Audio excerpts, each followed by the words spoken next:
and gentlemen, this is Taylor here, and today we're going to be playing Doki Doki Literature Club. As you can see, I have a brand new VTuber model, a background, and I have everything ready, so let's get right into it. Alright, here we are. Hey! I see an annoying girl running toward me from the distance, waving her arms in the air like she's totally oblivious to any attention she might draw to herself. That girl is Sayori, my neighbor, and good friends since we were children. You know, the kind of friend you'd never see yourself making today, but it just kind of works out because you've known each other for so long. We used to walk to school together on days like this, but starting around high school, she would oversleep more and more frequently, and I would get tired of waiting up. But if she's going to chase after me like this, I almost feel better off running away. However, I just sigh and idle in front of the crosswalk and let Sayori catch up with me. I overslept again! But I caught you this time. Maybe, but only because I decided to stop and wait for you. You say that like you were thinking about ignoring me. That's mean, Taylor. Well, the people stare at you for acting weird, and I don't want them to think we're a couple or something. Fine. But you did wait for me after all.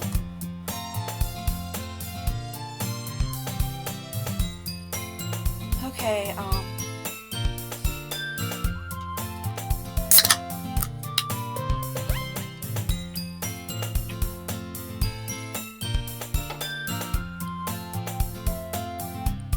I guess you don't have it in you to be mean if you want to. Whatever you say, Sayori. We cross the street together and make our way to school. As we draw near, the streets become increasingly speckled with other students making their day commute. By the way, Taylor, have you decided on a club to join yet? Club? I told you already, I'm not interested in joining any clubs. I haven't been looking either. That's not true. You told me you would join a club this year. Did I? I'm sure it's possible that I did. In one of our many conversations where I just dismissively go along with whatever she's going on about. Sayori likes to worry a little too much about me when I'm perfectly content just getting by on the average while spending my free time on games and anime. I was talking about how I'm worried about you, how I'm worried that you won't learn how to socialize or have any skills before college. Your happiness is really important to me, you know? And I know you're happy now, but I die at the thought of you becoming a NEET in a few years because you're not used to the real world. You trust me, right? Don't make me keep worrying about you. Alright. I'll look at a few clubs if it makes you happy. No promises, though. Will you at least promise you'll try a little? Yeah, I guess I'll promise you that. Yay! Why do I let myself get lectured by such a carefree girl? More than that, I'm surprised I even let myself relent to her. I guess seeing her worry so much about me makes me want to ease her mind at least a little bit, but she just exaggerates everything inside of her head. This whole day is as ordinary as ever. It's over before I know it.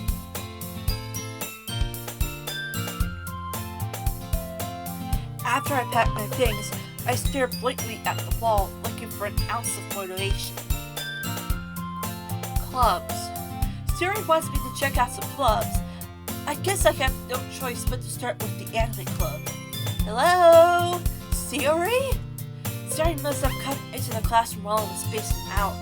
I look around and realize that I'm the only one left in the classroom. I thought I'd catch you coming out of the classroom, but I saw you just sitting here and spacing out, so I came in. Honestly, you're even worse than me sometimes. I'm impressed. You don't need to wait up for me if it's going to make you late to your own club.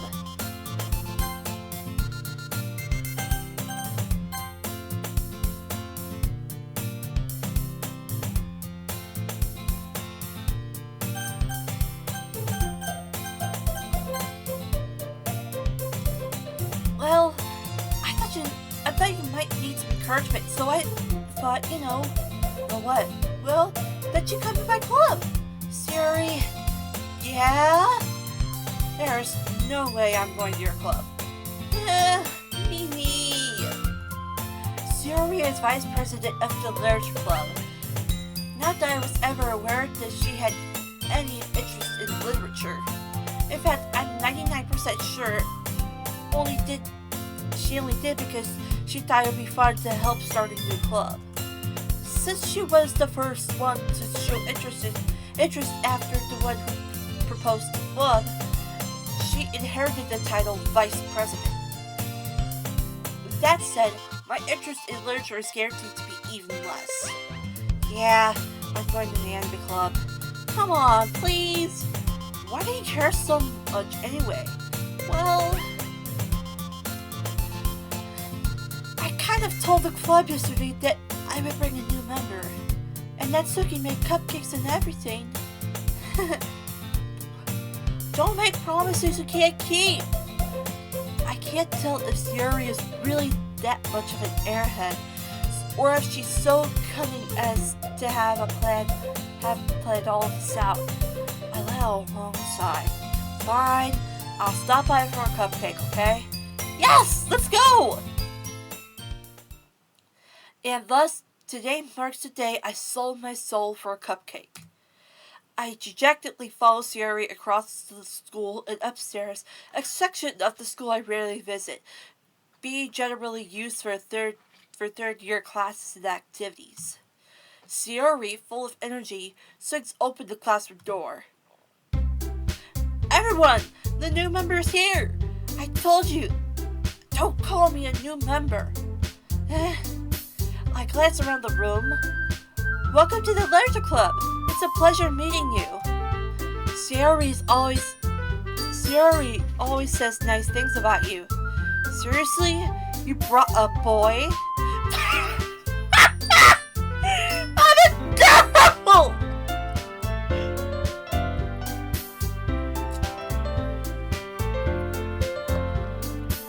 How do I tell them that I'm a girl?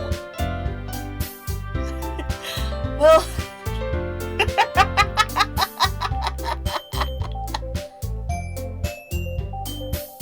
okay. Way to kill the atmosphere. Ah, Taylor! What a nice surprise! Welcome to the club.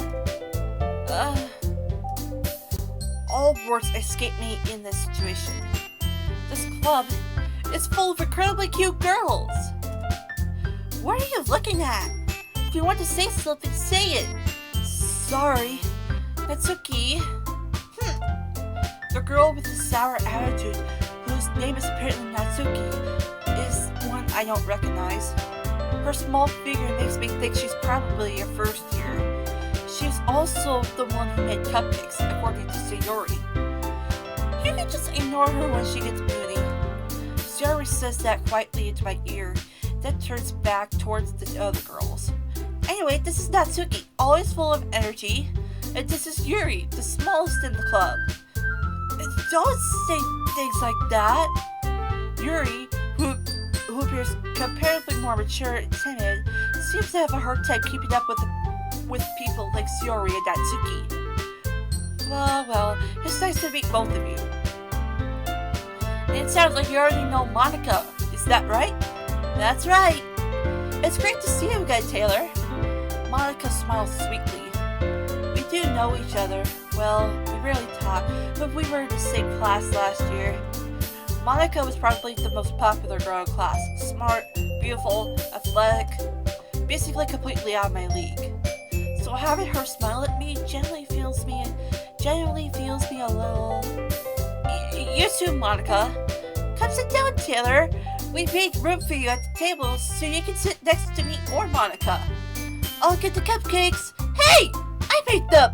I'll get them! Sorry. I got a little too excited. Then how about I make some tea as well?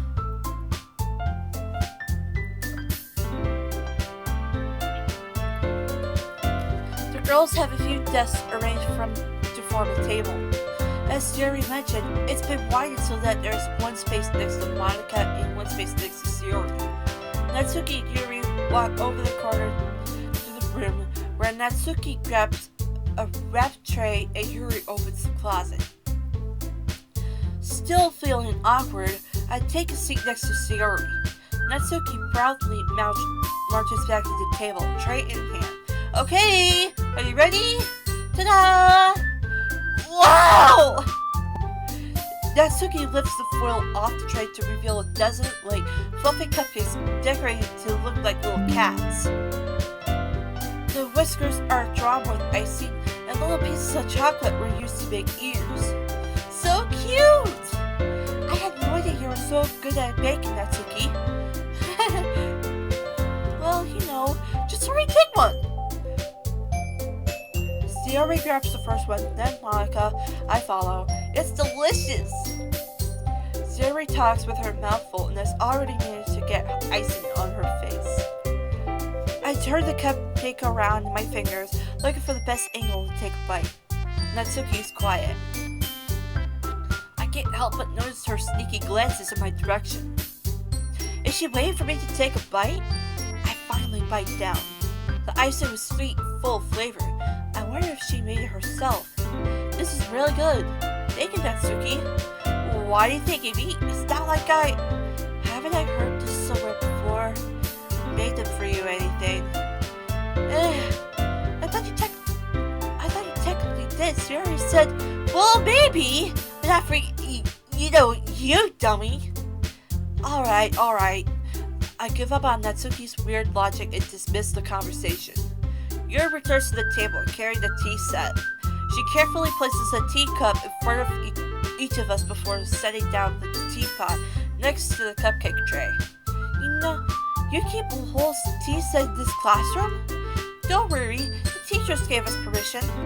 After all, doesn't a hot cup of tea help you enjoy a good book? I guess. Don't let yourself get intimidated. Yuri's just trying to impress you. That's not! Insulted, Yuri looks away. I meant that, I believe you. Well, tea and reading might not be a pastime for me, but at least I enjoy tea. I'm glad. Yuri faintly smiles to herself in relief. Monika raises an eyebrow, then smiles at me. So what made you consider the Literature Club? I was afraid of this question. Something tells me I shouldn't tell Monika that I was practically dragged here by Sayori. Well, I haven't joined any clubs yet. It certainly seemed really happy here, so that's okay. Don't be embarrassed. We'll make sure you feel right at home, okay? As president of the Literature Club, it's my duty to make the club fun and exciting for everyone. Monika, I'm surprised. How come you decided to start your own club? You could probably be a board member of any of the major clubs. Weren't you a leader of the debate club last year? Well, to be honest, I can't see all the politics around the major clubs. It feels like nothing but arguing about the budget, publicity, and how to prepare for events. I'd much rather take something I personally enjoy and make something special out of it. And if that encourages others to get into literature, then I'm fulfilling that dream. Monika really is a great leader. Yuri also nods in agreement. But I'm surprised there aren't any more people in the club yet. It must be hard to start a new club. You could put it that way. Not many people are very interested in putting all the effort into something brand new, to start something brand new. Especially when it's something that doesn't grab your attention, like literature. You have to work hard to convince people there's a both fun and worthwhile. But if it makes school events like the festival that much more important, I'm confident that we can all really grow this club before we graduate. Right, everyone? Yeah! We'll do our best. You know it. Everyone enthusiastically agrees. Such different girls, all interested in the same goal. Monika must have worked really hard to find these three. Maybe that's why they were all so delighted by the idea of a new member joining. Though I still don't really know if I can keep up with their level of enthusiasm about literature. So Taylor, what kinds of things do you like to read? Well, considering how little I've read these past few years, I don't really have a good way of answering that. Manga? I muttered quietly to myself, half joking. Natsuki's head suddenly perks up. It looks like she wants to say something, but she keeps quiet. Not much of a reader, I guess. Well, that can change. What am I saying? I spoke without thinking after seeing Yuri's sad smile. Anyway, what about you, Yuri? Well, let's see. Yuri traces the rim of her teacup with her finger. My favorite is usually the novels that build deep and complex fantasy worlds. The level of creativity and craftsmanship behind them is amazing to me. And telling a good story in such a foreign world is equally impressive. Yuri goes on, clearly passionate about her reading. She seems so reserved and timid since the moment I walked in, but it's obvious by the way her eyes light up that she finds her comfort in the world of books, not people. But you know, I like a lot of things. Stories with deep psychological elements really immerse me as well. Isn't that amazing how a writer can so deliberately take advantage of your own lack of imagination to completely throw you for a loop? Anyways, I've been reading a lot of horror lately. I read a horror book once. I desperately grasped something I could relate to at a minimal level. At this rate, Yuri might as well be having a conversation with a rock. Really? I wouldn't have expected that, Yuri. For someone as gentle as you, I guess I could say that. But if a story makes me think, or takes me to another world, then I can't really put it down. Surreal horror is often very successful at changing the way you look at the world. If only for a brief moment. Ugh, I hate horror. Oh, why's that? Well, Natsuki's eyes dart over to me for a split second. Never mind. That's right. You usually like to write about the cute things, don't you, Natsuki? What? What gives you that idea? You left a piece of scrap paper behind last club meeting. It looks like you were working on a poem called Don't Say It Out Loud and Give It Back. Fine. Your cupcakes are your poems? Everything you do is just as cute as you are. Sayuri sidles up behind Natsuki and puts her hand on her shoulders. I'm not cute! Natsuki, you write your own poems? Well, I guess sometimes. Why do you care? I think that's impressive. Why don't you share them sometime? No! Natsuki averts her eyes. I just realized I forgot to turn on noise cancellation. Okay, that's on. You wouldn't like them. Not a very confident writer yet. I understand how Natsuki feels. Sharing that level of writing takes more than just confidence. The truest form of writing is writing to oneself. You must be willing to open up to your readers, exposing your vulnerabilities and showing them even the deepest reaches of your heart. Do you have writing experience too, Yuri? Maybe if you share some of your work, we can set an example and help Natsuki feel more comfortable enough to share hers. I guess it's the same for Yuri. Aw, I want to read everyone's poems. We all sit in silence for a moment. Okay, I have an idea, everyone. Huh? Natsuki and Yuri looked quizzically at Monika. Let's all go home and write a poem of our own. Then next time we meet, we all share them with each other. That way everyone is even. Yeah, let's do it! Plus, now that we have a new member, I think it'll help us all get a little more comfortable with each other and strengthen the bond with the club.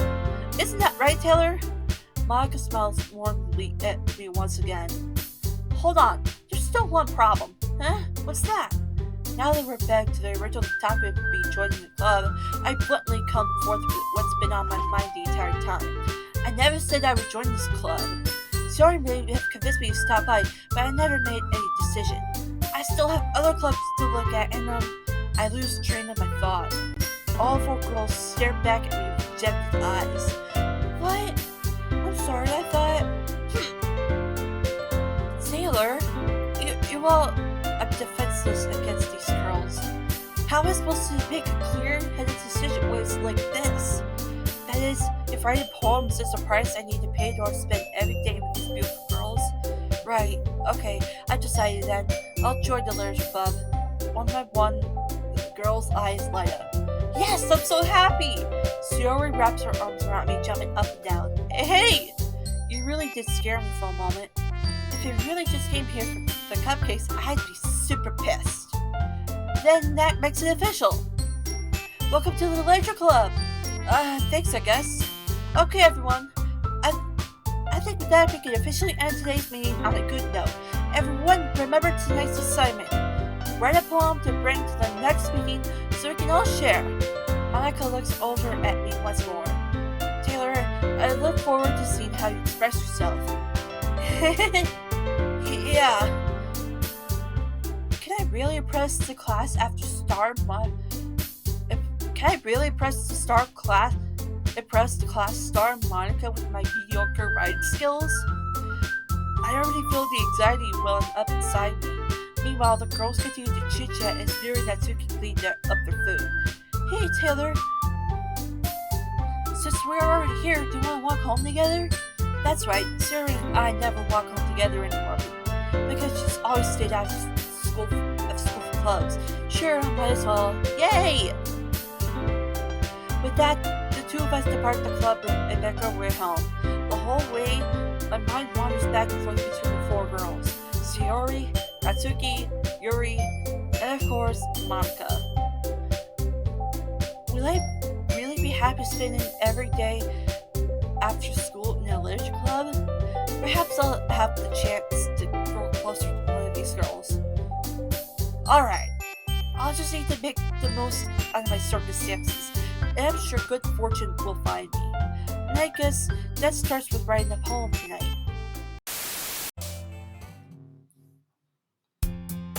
Hi again, Taylor. Glad to see you didn't run away on us. Nah, don't worry.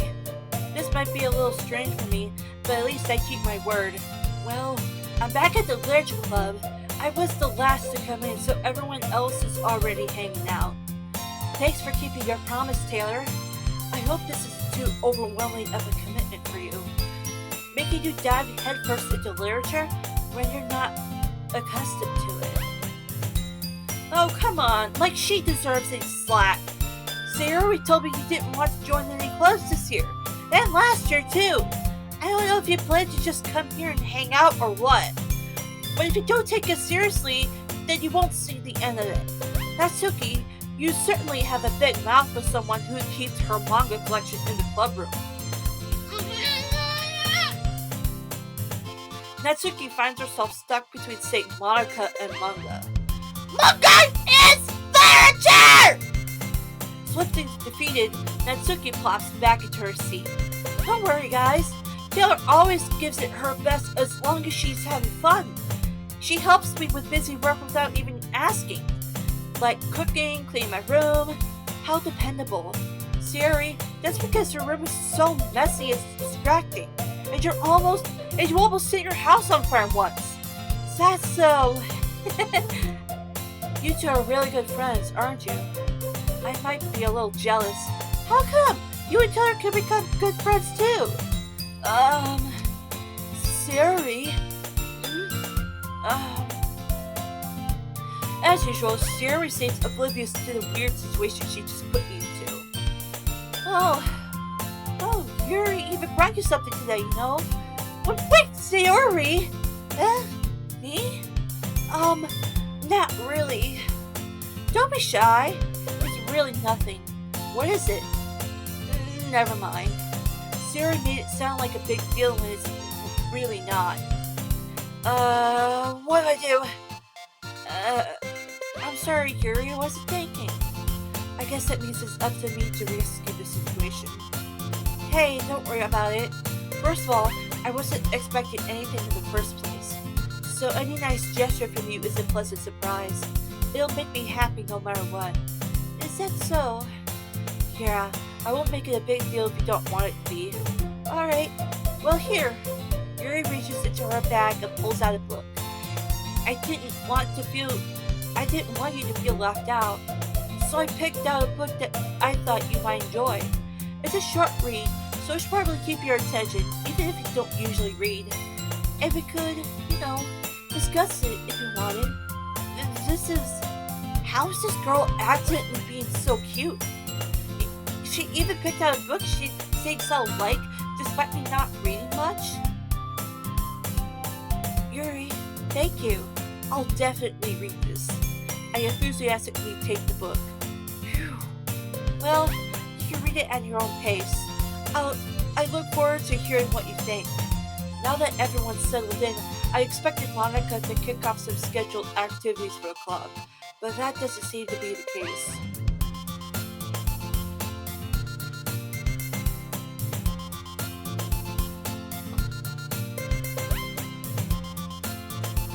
Sayori and Monika are having a cheery conversation in the corner. Yuri's face is already buried in the book, and I can't help but notice her tense expression, like she was waiting for this chance. Meanwhile, Natsuki is rummaging around in the closet. I'm really curious to talk to Yuri for a little bit more. But at the same time, I don't feel bad for distracting her from her reading. I catch a glimpse of the cover of her book. It looks like the same book that she lent to me. More than that, she seems to be on the first few pages. Crap. I think she noticed me looking at her. She sneaks another glance at me, and her eyes meet for a split second. But that only makes her hide her face deeper in the book. Sorry, I was just spacing out. My mother says that I made her uncomfortable. Oh, it's fine. Excuse me. If I was focused, I probably wouldn't have noticed it in the first place. But I'm just rereading a bit of this, so that's the book you gave me, right? I wanted to reread some of it. Not for any particular reason. Just curious. How come you have two copies of the same book? Well, when I stopped at the bookstore yesterday, that's not what I meant. I mean, I just happened to buy two of them. I see. There's something fairly obvious here that Yuri is telling me, but I decided to let it go. I'll definitely start reading it soon. I'm glad to hear. Once it starts to pick up, you might have a hard time putting it down. It's a very engaging and relatable story. Is that so? What's it about anyways? Well, Yuri closes the book and scans her eyes over the back. The book is titled Portrait of Markov. There is an ominous looking eye symbol on the front cover. Alright, I just wanted to make sure I don't accidentally give anything away. Basically, it's about a girl in high school who moves in with her long-lost younger sister. But as soon as she does so, her life gets really strange. She gets targeted by these people who escaped from a human experiment prison. And while her life is in danger, she needs to desperately choose who to trust. No matter what she does, she ends up destroying most of her relationships and her life starts to fall apart. That's kind of dark, isn't it? Yuri made it sound like it was going to be a nice story, so that dark turn came from nowhere. Yuri gently giggles all of a sudden. Are you not a fan of sort of thing, Taylor? No, it's not that. I mean, I could definitely enjoy those kinds of stories, so don't worry. I hope so. Yeah, I totally forgot that Yuri is into those things. She is so she is so shy and reclusive on the outside, but her mind seems to be completely different. It's just that those kinds of stories, they challenge you to look at life from a strange new perspective. When horrible things happen, it's not just because someone wants to be evil, but because they have the wrong goals or the wrong philosophy that they can believe in. But suddenly, when when you thought you related to the protagonist, they're made out to be the naive one for letting their one-sided morals interfere with the villain's plans. I'm rambling, aren't I? Not again. I'm sorry. Hey, don't apologize. I haven't lost interest or anything. Well, I guess it's alright then. I feel like I should, but I feel like I should let you know that I have this problem. When I let things like books and writing fill my thoughts, I kind of forget to pay attention to other people. So I'm sorry if I end up saying something strange. And please stop me if I start talking too much. That's I really don't think you need to worry. That just means you're passionate about reading. The least I can do is listen. It's a literature club after all. Uh, that's that's true. In fact, I might as well get started reading it, right? You don't have to. What are you saying? Just a moment ago, you said you were looking forward to it. Let me just get the book. I quickly retrieved the book that I put in my bag. Alright, it's fine if I sit here, right? I slipped to the seat next to Yuri's. Yeah. Are you sure? You seem a little apprehensive. I'm sorry. It's not that I don't want you to. It's just something I'm not very used to. That is, reading in company with someone. See? Well, just tell me if I end up distracting you or anything. Alright. I open the book and start the prologue. I soon understand. I soon understand what Yuri means about reading in company. It's as if I can feel her presence over my shoulder as I read. It's not a particularly bad thing, maybe a little distracting, but the feeling is somewhat comforting.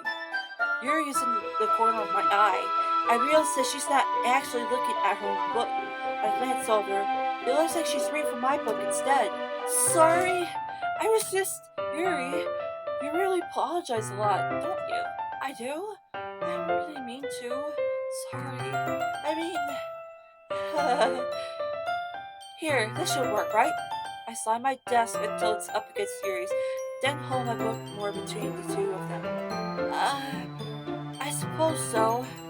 Yuri timidly closes her own copy. Once we each lean a little bit, our shoulders are almost touching. It feels like my left arm is in the way, so instead I use my right hand to hold the book open. I guess it makes it kind of difficult to turn the page. Here. Yuri takes her left arm and holds the left side of the book between her thumb and forefinger. I do the same with my right arm on the right side of the book. That way I turn the page and Yuri slides it under her thumb after it flips to her side. But in holding it like this, we're held even closer than before. It's actually kind of distracting me.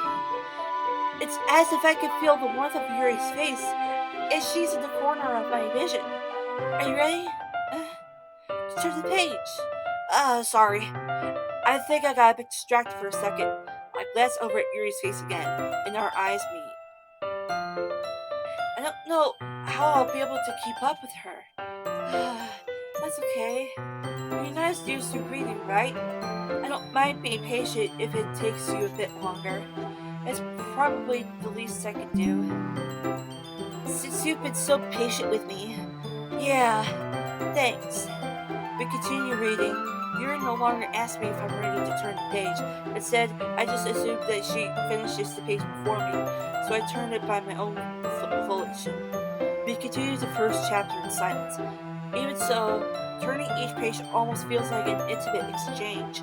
My thumb gently letting go of the page, letting it float over to her side as she catches it under her own thumb. Hey, Yuri, this might be a little silly thought, but the main character kind of reminds me of you a little bit. You think so? How does she? Well, I guess she's more blunt in a lot of ways, but but she also second guesses all the things that she says and does. Like she's afraid she'll do something wrong. It's not like I can see you. It's not like I can see into your head or anything, but they're kind of reminiscent of, of your mannerisms. I see. Yuri remained silent for a moment.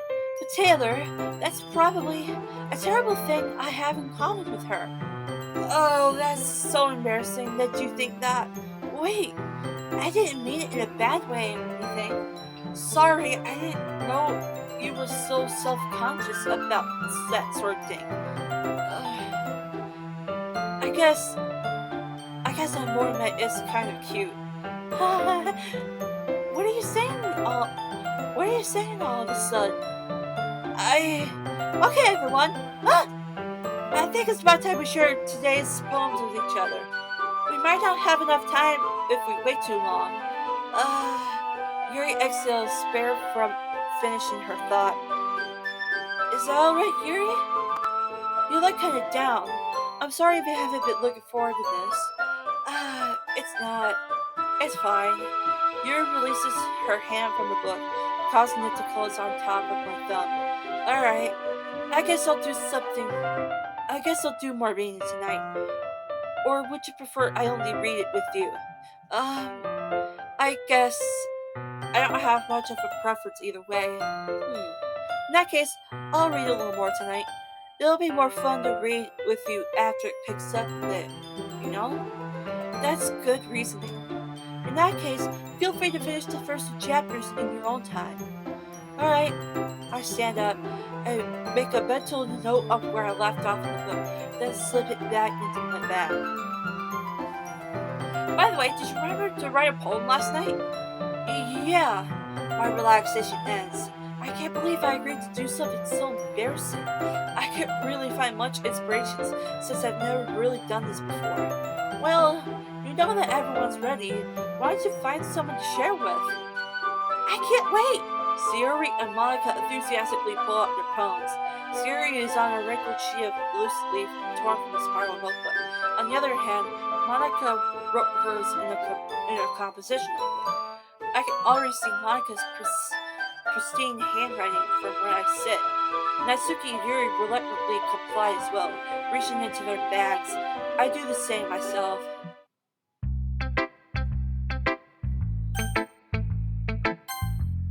I need to go get the computer charger and I'll be right back.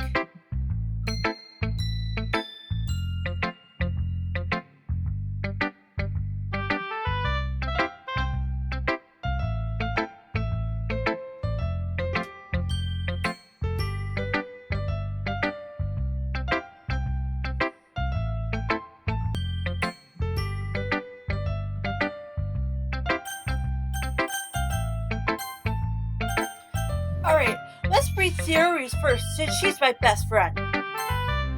I'm definitely most comfortable sharing it with Sayori first.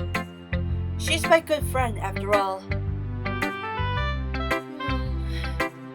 Oh my goodness! This is so good, Taylor! I love it! I had no idea you were such a good writer. Sayori, you must be seriously overreacting. I'm not a good writer at all. I honestly have no idea what I'm doing. Well, maybe that's why. Because I have no idea what I like either. Jeez. I'm sure Yuri's opinion has to be a little more constructive than this. Maybe even Natsuki's. Are you sure you don't like this just because I wrote it? Well, I'm sure that's part of it. I think like I understand you better than a lot of other people, you know? So when I read your poem, it's not just a poem, it's a tailored poem. And that makes it feel extra special. Like I can feel your feelings in it. Sayori hugs the sheet against her chest. You're so weird, Sayori. I'm, I'm really happy just that you wrote one. It just reminds me of how you're really a part of the club now. Not to mention the fact that I'm standing in front of you in the club room.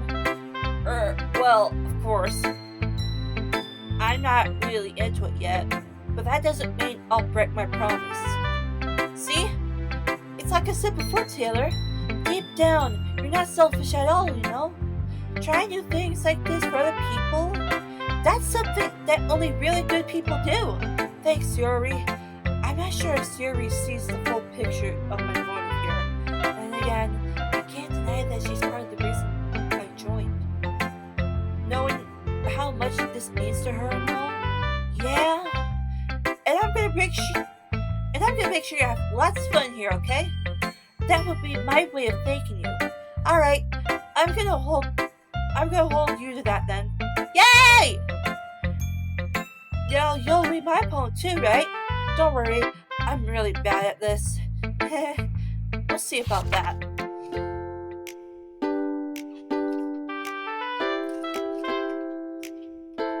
I have flavored water over here.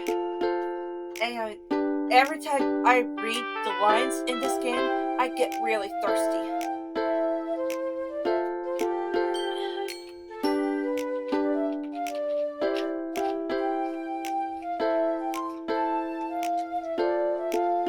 Dear sunshine, the way you glow through my blinds in the morning, it makes me feel like you miss me. Kissing my forehead to help me out of bed, making me rub the sleepy from my eyes. Are you asking me to come out and play? Are you trusting me to wish away a rainy day? I look above, the sky is blue. It's a secret, but I trust you too. If it wasn't for you, I could sleep forever. But I'm not mad. I want breakfast. Was she hungry when she wrote this? Or high when she wrote this? What?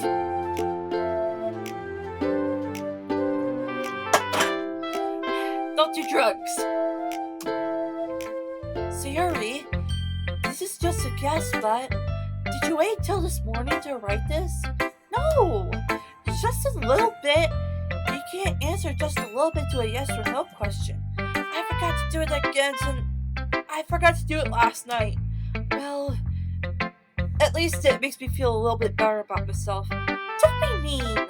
I still try my best. Yeah. I didn't mean to say that it was a bad poem. It came out nicer. How should I put it? It sounds just like you. Really? Yeah. Especially that last line. I made eggs and toast. Even though you were late to school, it's bad to skip breakfast. I get all cranky. Well, I guess there's no point in arguing. Anyway, thanks for showing me. This is so much fun. Monika's the best. Yeah. But next time, I won't forget. And I'm gonna write the best poem ever. Well, I guess I look forward to it. Okay. Next let's do Yuri, because she's my favorite in the club. Oh my gosh.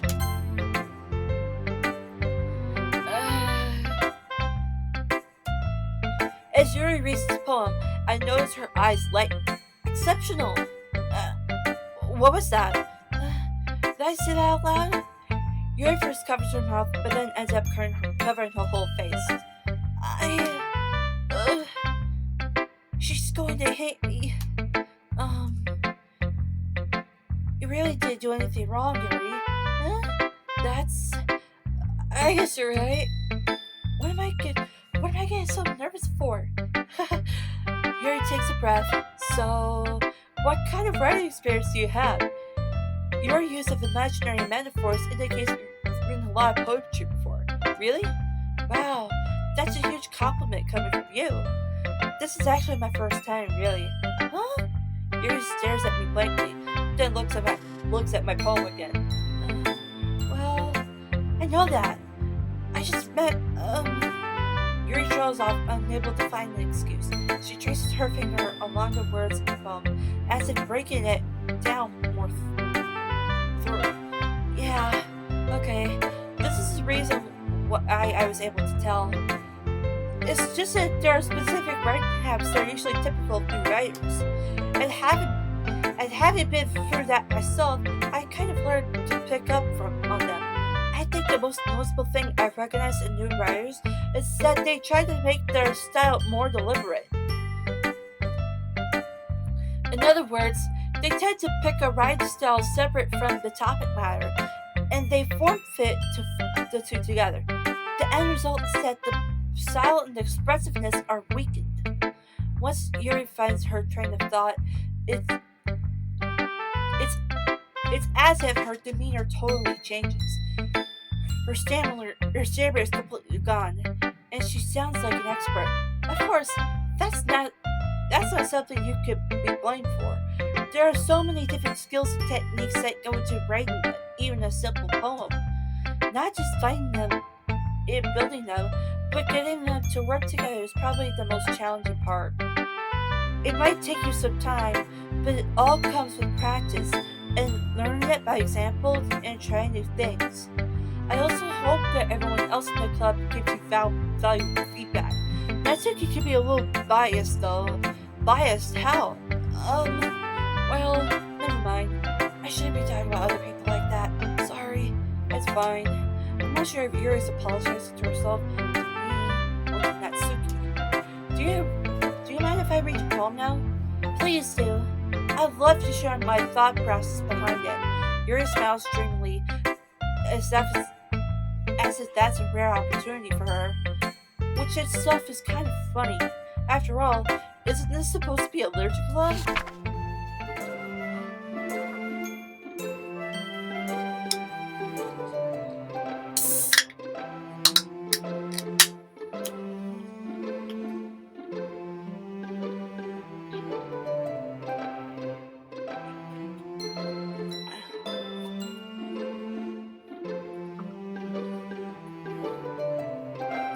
Ghost under the light. The tendrils of my hair illuminate beneath the amber glow, bathing. It must be this one, the last remaining street light that hasn't stood the test of time. The last yet to be replaced by the sickening blue-green hue of the future. I bathe, calm, breathing air of the present, but living in the past. The light flickers. I flicker back. I'm sorry, I have such terrible handwriting. What? I wasn't thinking that at all. But it took you a long time to read. Well, I just don't read script very often. I just think your handwriting is pretty. That's a relief. Also, I like the poem. Even though it's short, it was really descriptive. It wasn't too short? I usually write longer poems. Wow! I'm really glad you like it. I'll be honest, since it's our first time sharing it, I wanted to write something a little more mild. Something easy to digest, I suppose. Are you into ghosts, Yuri? Actually, the story isn't about ghosts at all, Taylor. Really? I must have totally missed the point. Well, I suppose you did only glance over it after all. But remember that poets often express their own thoughts, feelings, and experiences in their work. They usually do more than tell a simple story or paint a picture. In this case, perhaps the subject of the poem is only being symbolically compared to a ghost, lingering in her last remaining place of comfort, unable to let go of the past, and soon to be left with nothing. That's a lot for someone putting it that way. I haven't even thought of that. That's impressive. Huh? It's nothing really. Yours was impressive too, so... Nah, faint. I could probably learn a thing or two from you. Think so? Yeah, of course.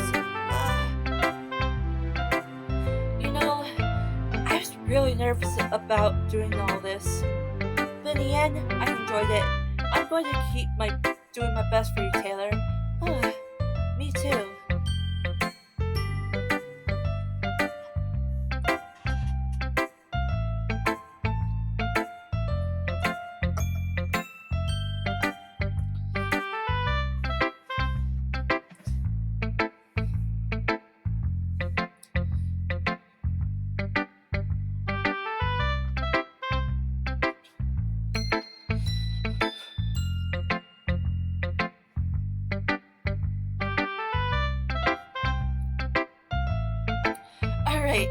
let's read Natsuki's. We're gonna save the best for last. Monika!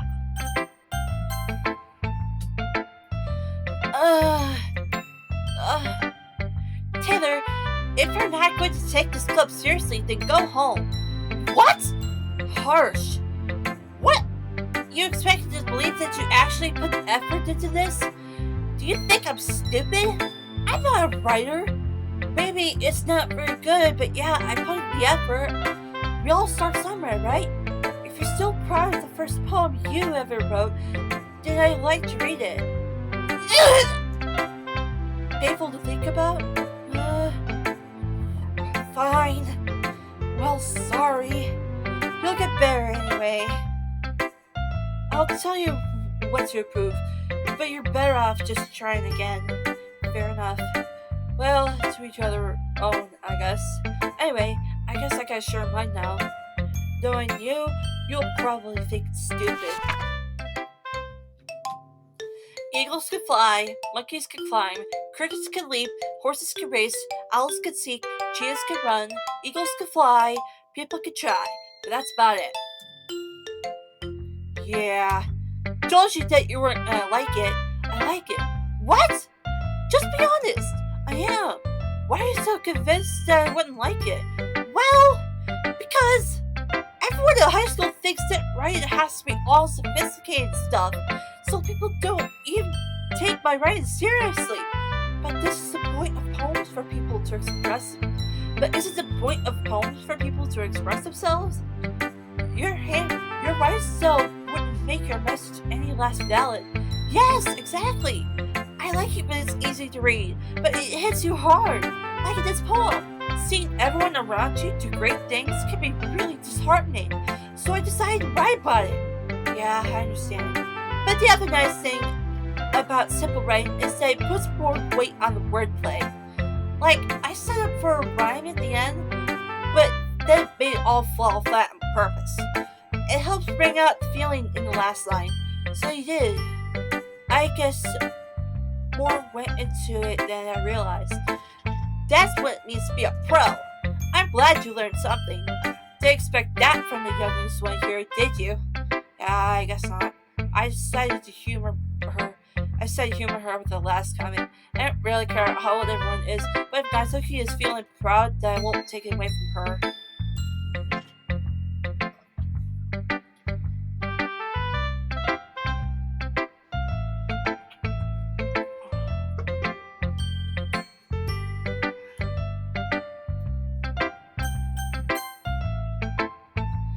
Hi, Taylor. Having a good time so far?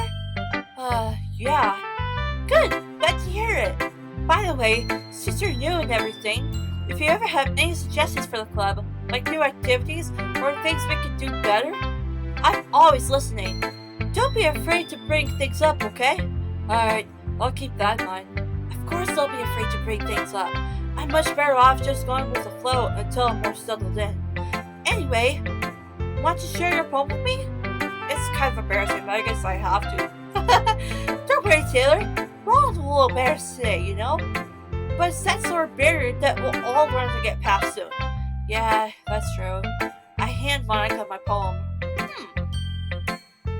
Great job, Taylor. I was going ooh in my head while reading it. It's really metaphorical. I'm not sure why, but I expect you to go for something that deep. I guess I underestimated you. It's easiest for me to keep everyone's expectations low.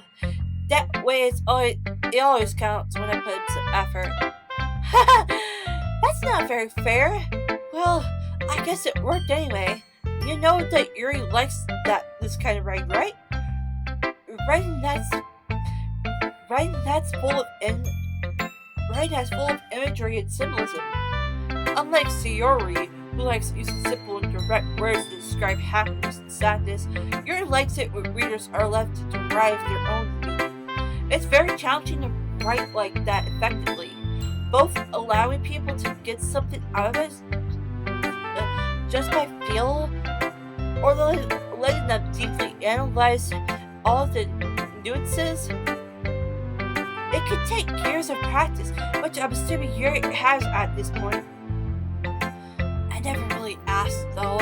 I'm sure I'm nowhere near her level yet. Don't worry so much about it. You do your own thing. Just keep exploring and learning by trying new things.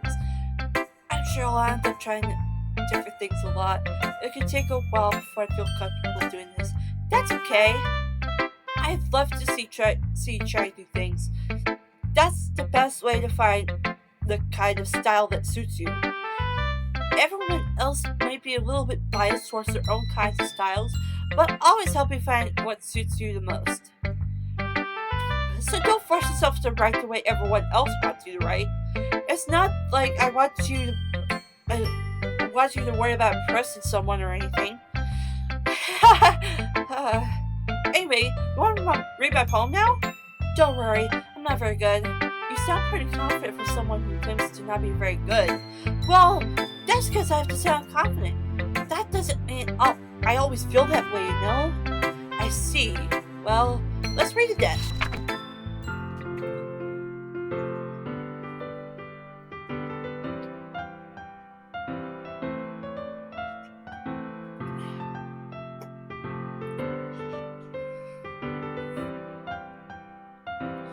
Hole in wall. It couldn't have been me. See, the direction the sparkle protrudes, a noisy neighbor, an angry boyfriend. I'll never know. I wasn't home.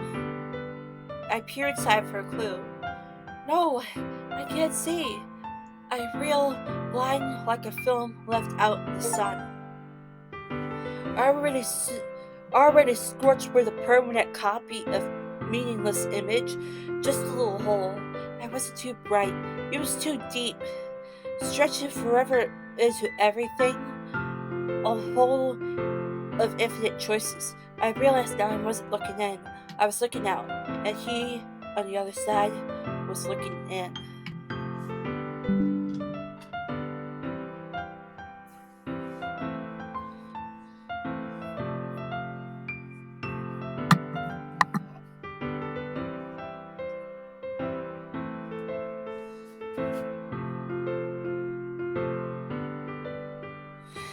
Okay. So, what do you think? It's very freeform, if that's what you call it. Sorry, I'm not really the right person to ask for feedback. That's okay.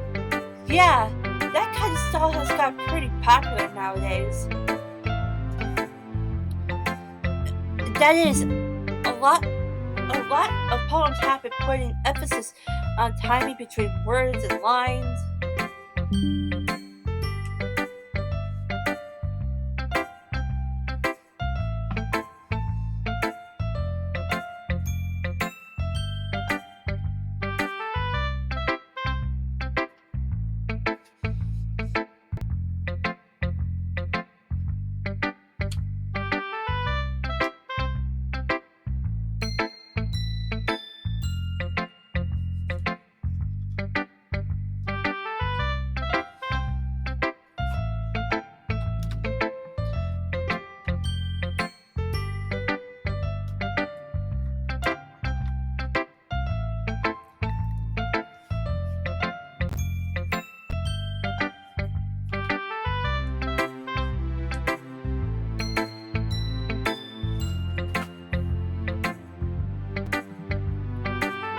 Performed out loud, it can be really powerful.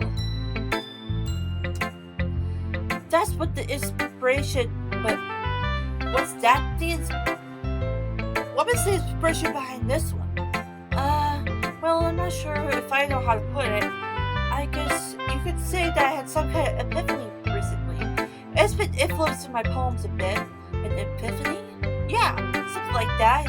I'm kind of nervous to talk about deep stuff like that because it's kind of coming out strongly. Maybe after everyone is better friends with each other. Anyway, here's Monica's writing tip of the day.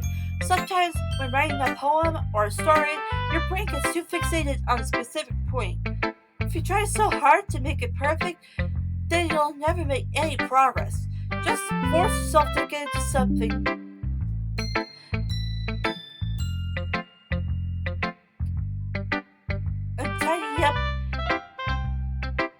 force yourself to get something down on the paper and tidy it up later. What the? Another way to think about it is this. If you keep your pen in the same spot for too long, you'll just get a big dark puddle of ink. So just move your hand and go with the flow. That's my advice for today. Thanks for listening.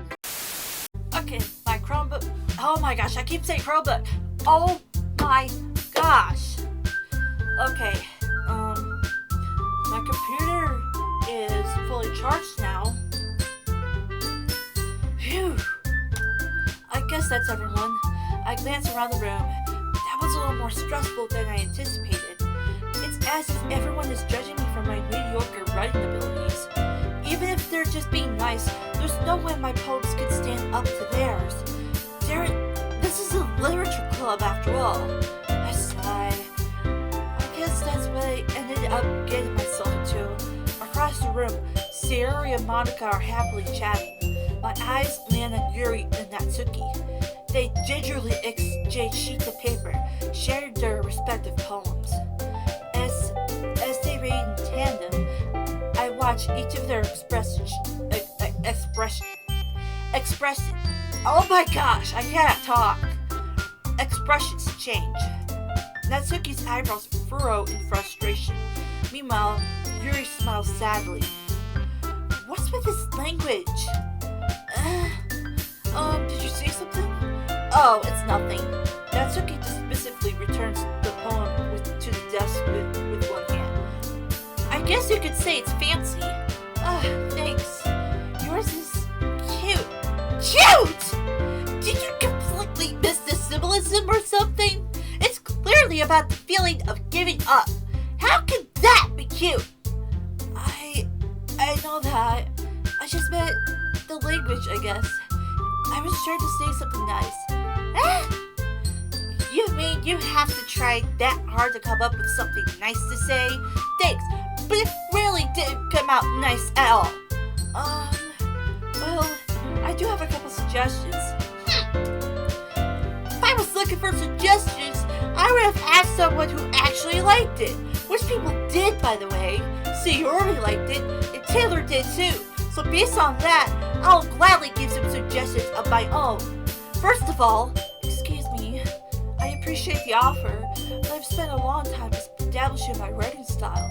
I don't expect it to change anytime soon, unless of course I come across something particularly inspiring, which I haven't yet.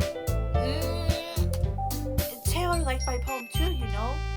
She even told me she was inspired by it. Natsuki suddenly stands up. Oh! I didn't realize you were so invested in trying to impress our new member, Yuri. Ah!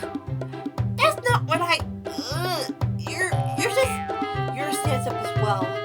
Maybe you're just jealous that Taylor appreciates my advice more than she appreciates yours.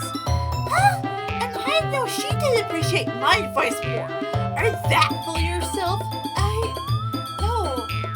If I was full of myself, I would deliberately go out of my way to make everything I do overly cutesy. Is everyone okay? Well, you know what? I wasn't the one whose boobs magically grew a size bigger as soon as Taylor started showing up. Natsuki! What? She just insulted her boobs!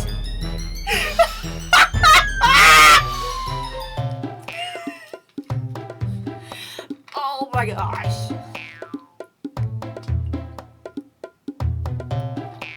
Oh dear Lord.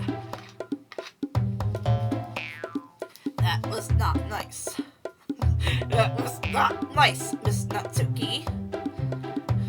Not so nice at all. Natsuki, that's a little... This doesn't involve you! I don't like fighting, guys.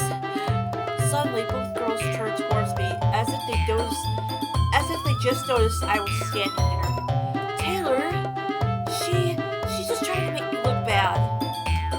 That's not true. She started it. If she could get over herself and learn to appreciate that simple writing is more effective, then this wouldn't have happened in the first place. What's the point of making her poems all calculated for no reason. The reading should jump out at the reader, not force him to have to figure it out. Help me explain that to her, Taylor. Wait, there's a reason why we have so many deep and expressive words in our language. It's the only way to convey complex feelings and meaning the most effectively. Avoiding them is not only unnecessarily limiting yourself, it's also a waste. You understand that, right, Taylor? Well? How did I get dragged into this in the first place? It's not like I know anything about writing, but whomever I agree with, they'll probably think more highly of me. So, of course, that is going to be Yuri. Natsuki, you're right that I liked your poem. See? Wait, that's not an excuse for you to be so mean. You shouldn't pick a fight just because someone's opinion is different. That's not what happened at all. Yuri wouldn't even take my poem seriously. I understand. Yuri, you're a seriously talented writer. It's no secret that I was depressed. Well, but here's the thing.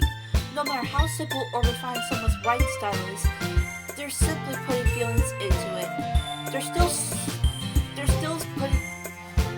putting feelings into it, and it becomes something really personal. That's why Natsuki felt threatened when you said her poem was cute. I see. I didn't notice that. I'm so sorry. But Natsuki, you took it way too far. Yuri means well. If you just told her how you felt, then this wouldn't have happened in the first place. Are you kidding? That's exactly what I did. It was her that... Natsuki, I think that's enough. You both said some things that you didn't mean. Yuri apologized. Don't you think you should too? Natsuki clutches her fists. In the end, nobody takes her side. She's trapped. At this point, being defiant only because she can't handle the pressure. I end up even feeling bad for her. Sometimes when I'm hurt, it helps to take a walk to clear my head. Yuri, she doesn't need to. You know what? I'm going to do that. It'll spare me from having to look at all of your faces right now. Without warning, Natsuki snatches her own poem up from the desk and storms out. On her way out, she crumbles up the poem with her hands and throws them in the trash. Natsuki, she really didn't need to do that. I look across the room. Yuri has her chin buried in her hands while she stares down at her desk. I gingerly approach her in an adjacent chair.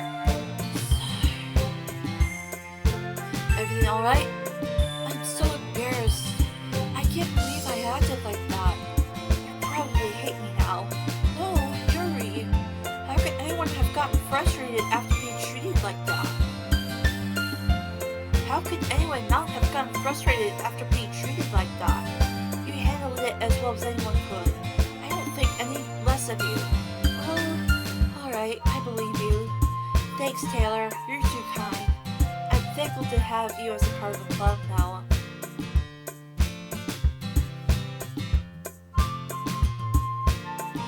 Thankful to have you a part of this club now. It's nothing. One more thing. That one thing Natsuki said about, I would never do anything so shameful.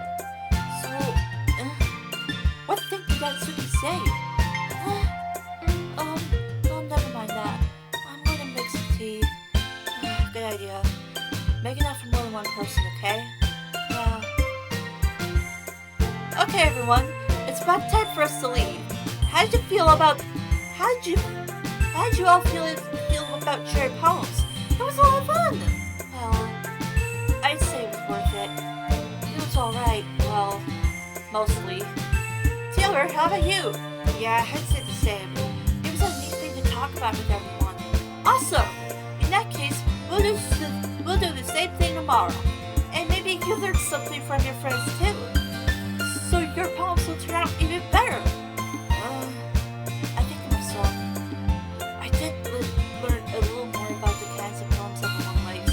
But then that means I can at least do a better job impressing those I want to impress. I nod to myself with newfound determination.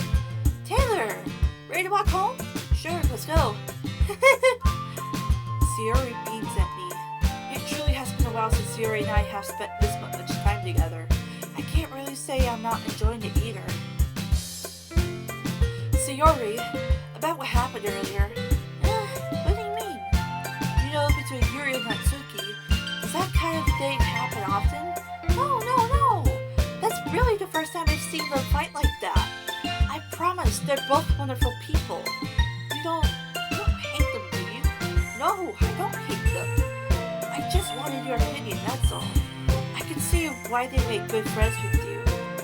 Phew. You know, Taylor, it's nice that I get to spend time with you in the club. But I think seeing you get along with everyone is what makes me the happiest. And I think everyone really likes you too. That's... Every day is going to be so much fun! It looks like Sayori still hasn't caught on to the kind of situation I'm in. Sure, being friends with everyone is nice, but does it really need to stop there? We'll just have to see what the future holds, Sayori. I pat Sayori on the shoulder. I said that more to myself to her, but it's easy to use Sayori as an internal monologue sometimes. Okay, yeah, let's do this.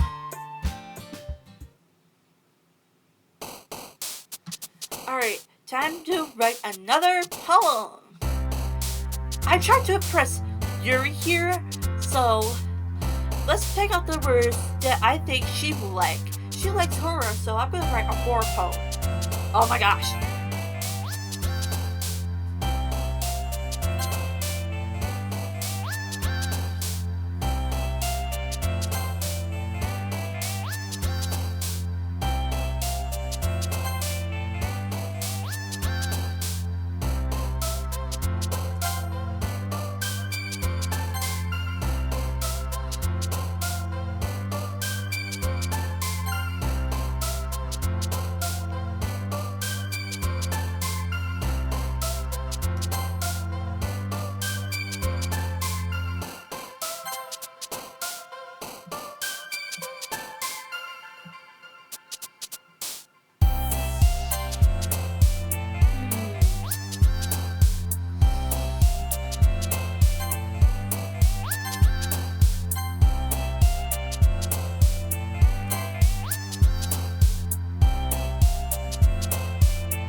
Another day passes. It is time for the club meeting already.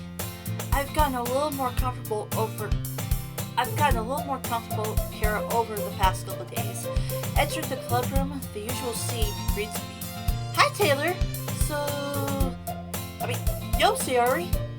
Looks like you're in a good mood today. I'm just still not used to you being in the club, that's all. I see.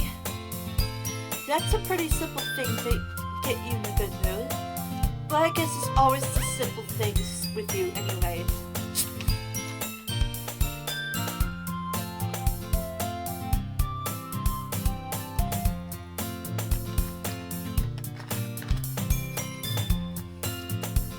Speaking of which, I'm kinda hungry.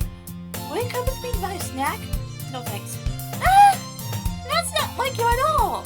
I have my reasons. Why don't we take a look at your purse, Sayori? Why that all of a sudden? No reason, really. I just wanted to look at it. Sayori nervously retrieves her coin purse. She fumbles with the latch and gets it open. Then she turns it upside down and let its contents spill to the desk. Only 2 small coins fall out. I know it. I can see it right through you, Sayori. That's not fair! How did you know?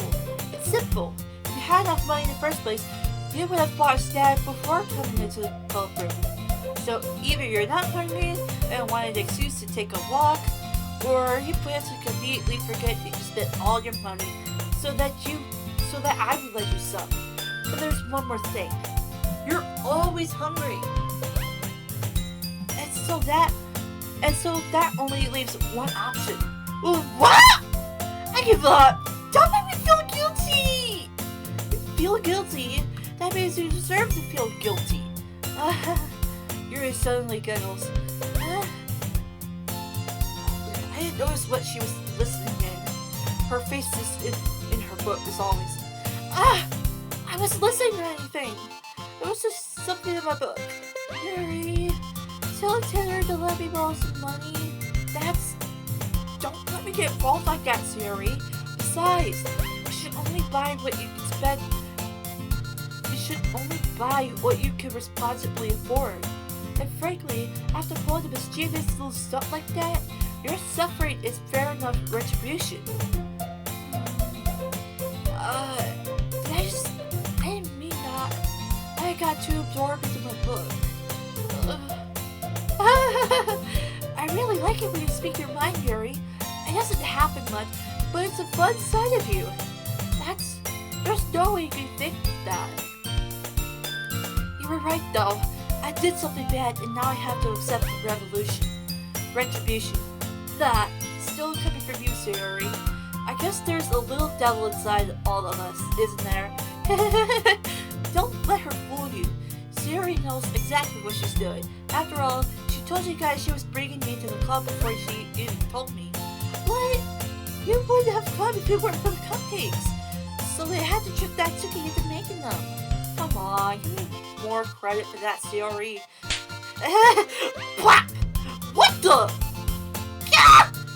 Out of nowhere, something smacks Sayori in the face and tumbles onto the desk. Ow! What's that? A cookie! Sure enough, it's a giant cookie wrapped in plastic. Sayori glances around. Is this a miracle? It's because I paid my restitution! Retribution! Actually, that one almost worked. I was just gonna give it to you. But then I heard you blab about the cupcakes. It was totally worth seeing your reaction, though. Natsuki! That's so nice of you! I'm so happy. Sayori hugs the cookie. Jeez, just eat it. Sayori rapidly tears the wrapper open and takes a big bite. So good. Sayori suddenly claps her hands over her mouth. I bit my tongue! You're going through a lot over just one cookie. Natsuki takes a bite of her own cookie. Yours looks really good too, Natsuki. Can I try it? Jeez, beggars can't be choosers. But yours is chocolate. Yeah, why do you think I gave you that one? Fine. Still, I'm really happy that you shared this one with me. Sayori gets out of her desk and goes behind Natsuki, then wraps her arms around her. Jeez. I get it.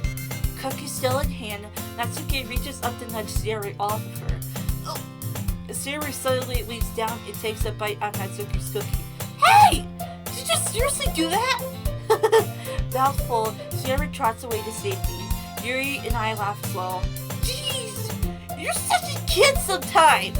Monika, can you tell Sayori? Natsuki glances around. Monika is in the club room. Where's Monika anyway? Good question. Have any of you heard anything about her being late today? Not me.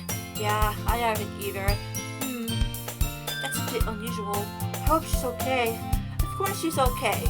She probably just had something to do today. She's probably popular after all. Ah! You don't think she has a... I wouldn't be surprised. She's probably more desirable than all of us combined. That's true. Excuse me? Suddenly the door swings open. Sorry, I'm super sorry. What is going on in this club? Oh my gosh.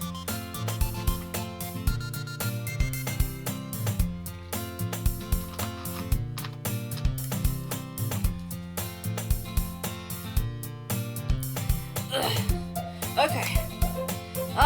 There you are. I didn't mean to be late. I hope you guys weren't worried or anything. Eh?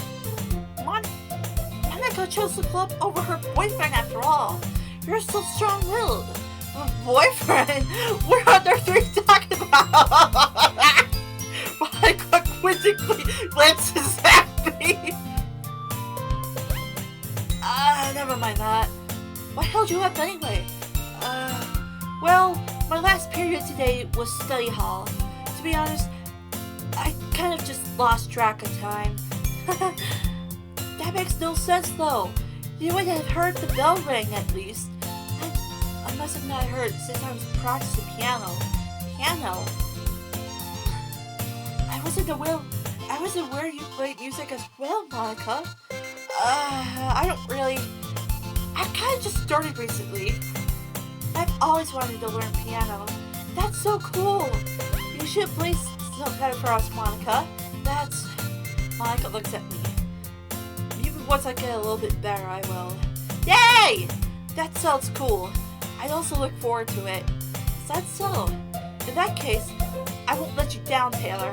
Monika smiles sweetly. I didn't mean any pressure or anything like that. Don't worry. I've been practicing a whole lot recently. And I really love the chance to share once I'm ready. I see. In that case, best of luck. Thanks. So, I didn't miss anything, did I? Not at all, really. No, not really.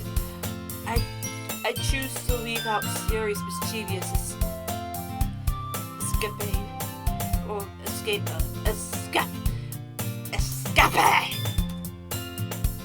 I'm sure Natsuki will end up complaining to her anyway. It looks like everyone has already settled down. Siri somehow already finished her entire cookie. Yuri's back to her book and Natsuki disappeared into the closet. Hey, Yuri. I suddenly noticed that Yuri is reading a different book from the one we've been reading together. Sorry, I didn't mean to interrupt. No.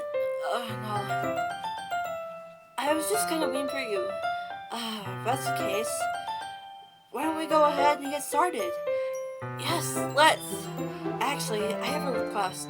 Do you mind if I make some tea first? Not at all. Thanks very much.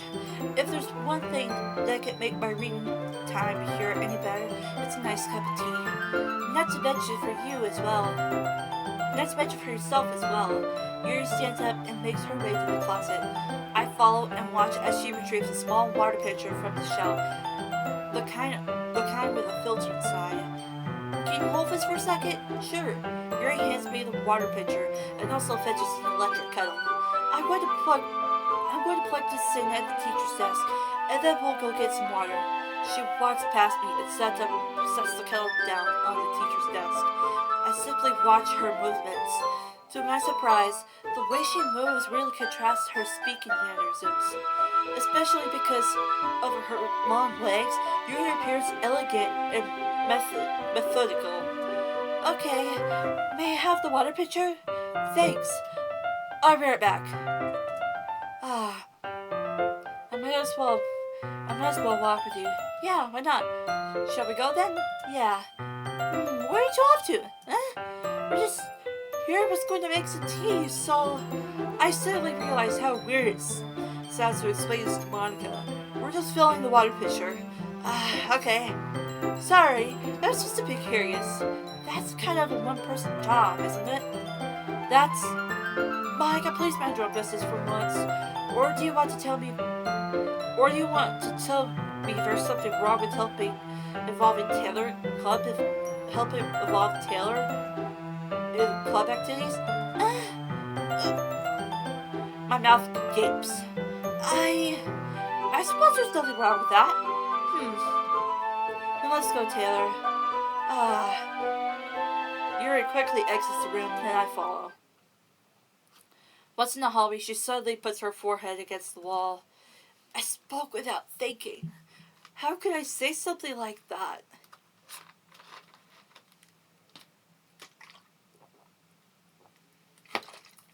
Why is there no music?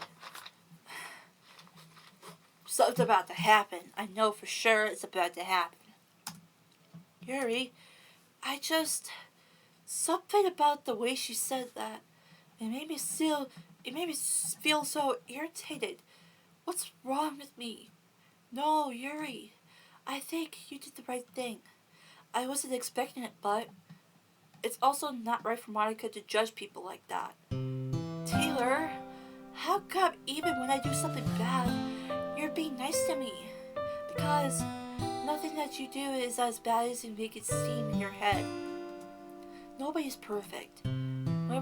We have emotions, and we can't always hide them away. But you always amplify things in your head. Your mind turns a light rain shower into a hurricane. No. Would you hate me for something as terrible as that? Why would I hate you? I can't hate someone for having emotions. What kind of friend would do that? Friend? You say... Yuri lifts her head.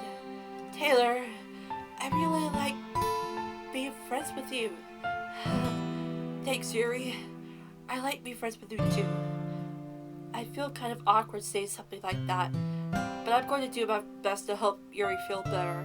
Anyway, yeah. Shall we go? Yeah. Yuri and I walked to the nearest water fountain. Once we fill up the water pitcher, we return to the classroom. Taylor! Oh, wait. Oh, shoot. I accidentally skipped. Yeah. Anything is fine. Very well. Yuri sets the temperature on the kettle to 200 degrees. Now it's time to get the teapot. You really do this properly, don't you? Of course. I shouldn't do any less when I'm making tea for others. Even if I'm not an expert on tea or anything. In that case, you'll only be even more impressed. Perhaps I will. Yuri fetches the teapot and begins measuring the tea leaves. To my surprise, she even starts humming a little to herself. You must be in a good mood now. Is that so? I was letting it show. And you noticed, I was doing a bit of thinking, and I decided that I would try to express myself a little more. It turns out, it's not very hard for me to do. When it's you who's around anyway. That's great, Yuri. Just don't push yourself too much. You're always worrying about me, Taylor. It's very endearing.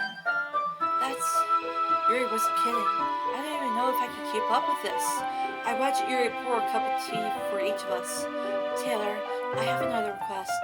Do you mind if we sit on the floor today? Why's that? It's a little bit easier on my back. I can read with my back against the wall rather than bending over at my desk. Sorry, I didn't realize. No worries.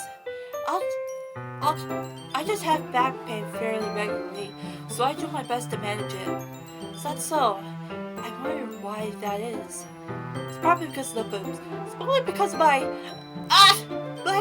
your posture, right? Always hunched over like that while reading? Yes, I have terrible reading posture. So that's why we should sit on the floor. Fair enough. I'll go ahead and get the book. I retrieved the book from my bag. I have some chocolate as well. It's a bag full of small chocolate candies that I keep hidden from Sierra's candy radar. I think it'll go well with tea. Yuri and I then sit against the wall, teacups at our sides. As if it's safe, we assume the same reading positions as last time, each holding one half of the book. Except this time, our bodies are even closer to each other. I can't see too well. Yuri slides closer until our shoulders are touching. How am I supposed to focus on reading like this? Yuri was always kind of cute, but when she's being less apprehensive, it's almost more than I can handle. Your teacup! Yuri hands me my teacup. Holding it with my hand that's not holding the book, I end up in a position that makes it even harder to focus. Because now I need to worry about making sure I don't accidentally touch her chest. Meanwhile, Yuri hasn't noticed a single thing. She wears her intense reading expression, and I can only presume the world around her has faded away. I use all of my willpower to focus on reading. After a few minutes, I finally managed to relax a little. I put the teacup between my legs and fumbled with the chocolate wrapper. Sorry. I briefly let go of the... You can have as much as you want. That's okay, I won't take any. Are you sure? Well, if I touch it, then it might get smudges on the pages. You're right. I didn't even think about that. My bad. No need to apologize. I'll hold the book, okay? Are you sure? Of course. Yuri opens the book with both hands. She holds it so that I don't have any harder of a time reading from it. But as a result, her left arm is practically resting on top of her leg. Well, in that case, Yuri's already totally focused on reading it again. I take a chocolate candy and pop it into my mouth. Then I take another chocolate and I hold it up to Yuri. She doesn't even look away from the book. She simply parts her lips as if the situation was completely natural. That means I can't stop there. I have to place the chocolate in her mouth. Just like that, Yuri closes her lips over it.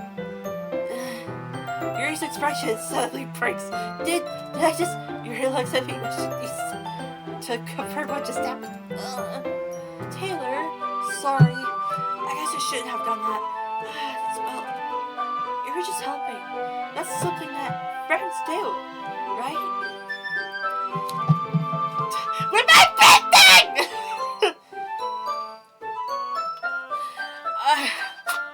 Guys. I am a lesbian. Just kidding, I'm not. But I'm a girl playing as a boy in this game.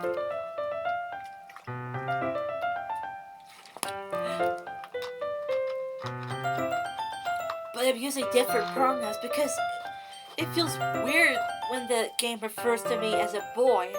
But unfortunately, I can't change that. There's nothing wrong with playing as a boy. It's just that whenever I'm playing this game, I feel like a whole completely different person. I mean, not really in this kind of context, but yeah, that's all it was. Yeah, then you don't need to stop or anything. I see. The situation has gotten really tense. Yuri tries to return to the book, but I can tell just by her expression she can't focus now. My heart is pounding. I nervously take another chocolate between my fingers. This time, Yuri's eyes meet mine. How did he even come to this? Yuri doesn't avert her gaze and notice her chest rising and falling to the rhythm of her breaths. I raise my arm. Like before, Yuri parts her lips, but it's different this time. I take the chocolate and place it in her mouth. I feel her hot breath on my fingers. Okay, everyone. Wow! Ah! Yuri tilts back!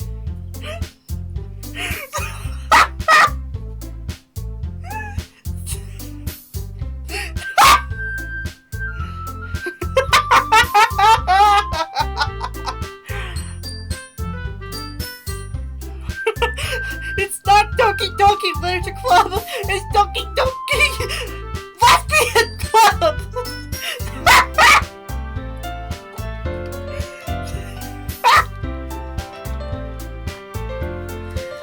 It's time to share poems! Taylor, can you help Yuri put away the tea? You can help Yuri put away the tea stuff, right?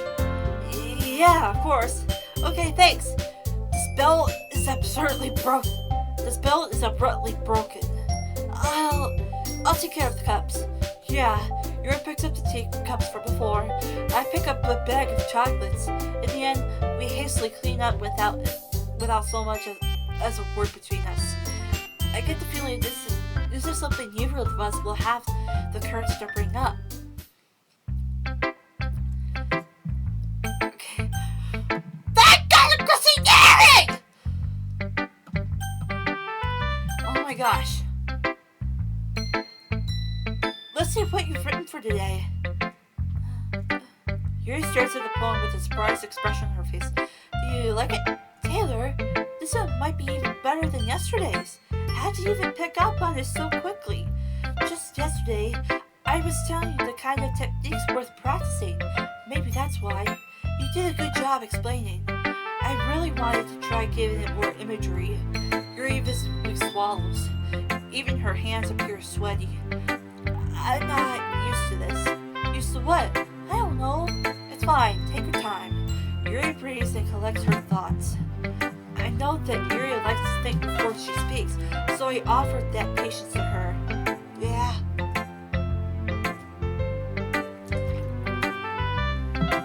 Just being appreciated like this, I guess. It probably sounds really stupid, but seeing someone motivated by my writing, it just makes me really happy. Forgot to turn on noise cancellation. Are you saying you've never shared your handwriting before? Are you saying you've never shared your writing before? You're not. Really? I don't believe it. I only write for myself. And besides, people would just laugh at me. Do you really think that? Again, Yuri nods. Huh? Even your close friends?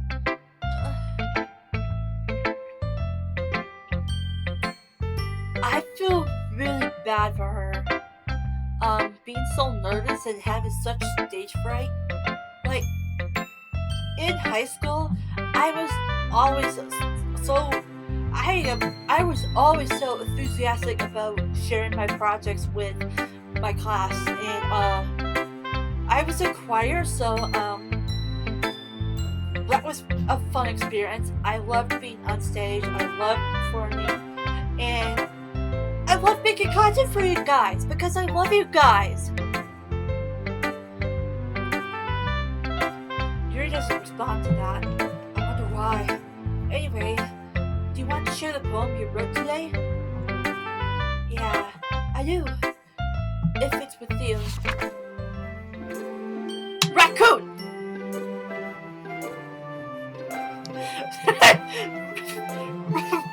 Raccoon!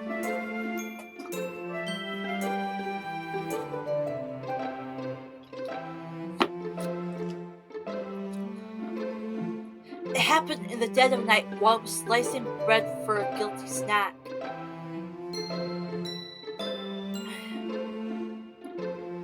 My attention was caught by the scuttering of a raccoon outside my window. That was, I believe, the first time I noticed my strange tendencies as an unordinary human. I gave the raccoon a piece of bread, my subconscious well aware of the consequences, well aware that a raccoon that is fed will always come back for more. And I don't know how to pronounce that. Beauty by cutting knife was the symptom. The bread, my hungry curiosity, the raccoon, an urge.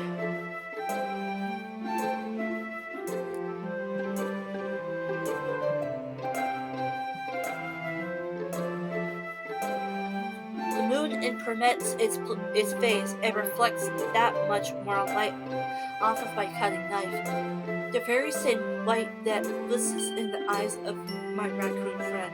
I slice the bread, fresh and soft. The raccoon becomes excited, or perhaps I'm merely projecting my emotions onto the newly satisfied animal. The raccoon has taken to following me. You could say that we've gotten quite used to each other. The raccoon becomes hungry more and more frequently, so my bread is always handy. Every time I brandish my cutting knife, the raccoon shows me its excitement. A rush of blood. Classic Pavlovian conditioning. I slice the bread and I feed myself again.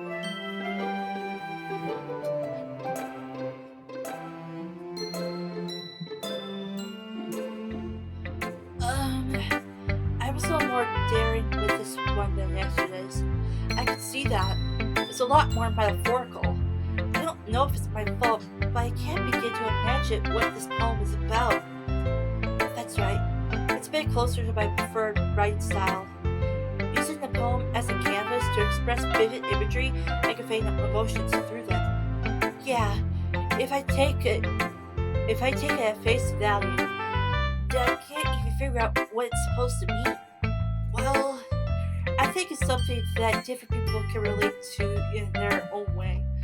I wanted to express the way it feels for me to indulge in my more unusual hobbies. It's those sorts of things I'm usually forced to keep to myself, so I sometimes enjoy writing about them. Why do you keep them to yourself? Because they're embarrassing, and people would make fun of me. Don't you have anything like that, Taylor? Well, yeah, I guess I do. I feel like everyone has a little something like that.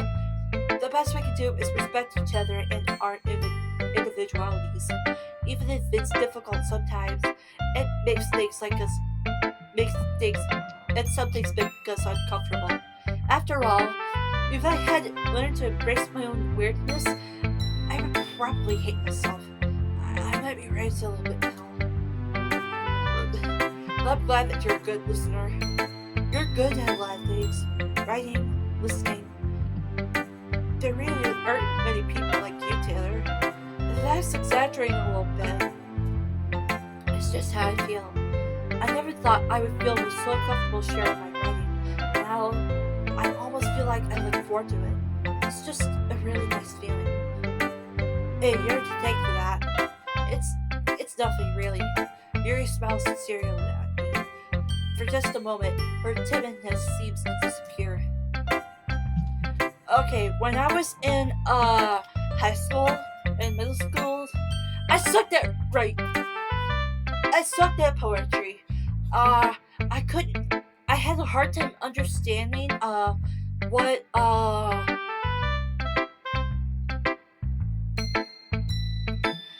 I had a hard time understanding what the poems were about, finding its meaning and understanding its symbolism.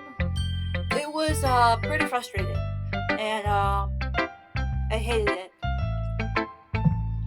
But somehow I graduated.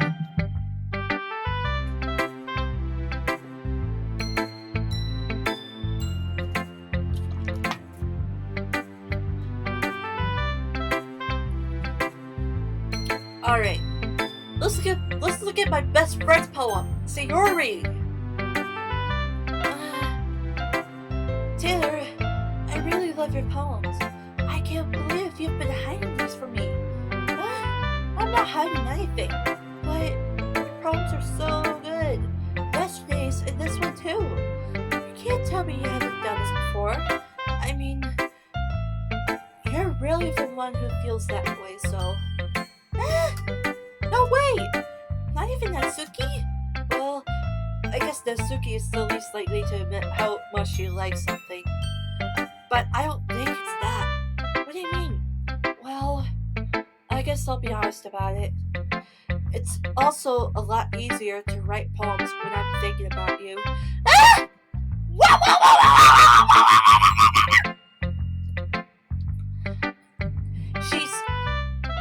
She's I think she's like acting like a seal. But that was a bad.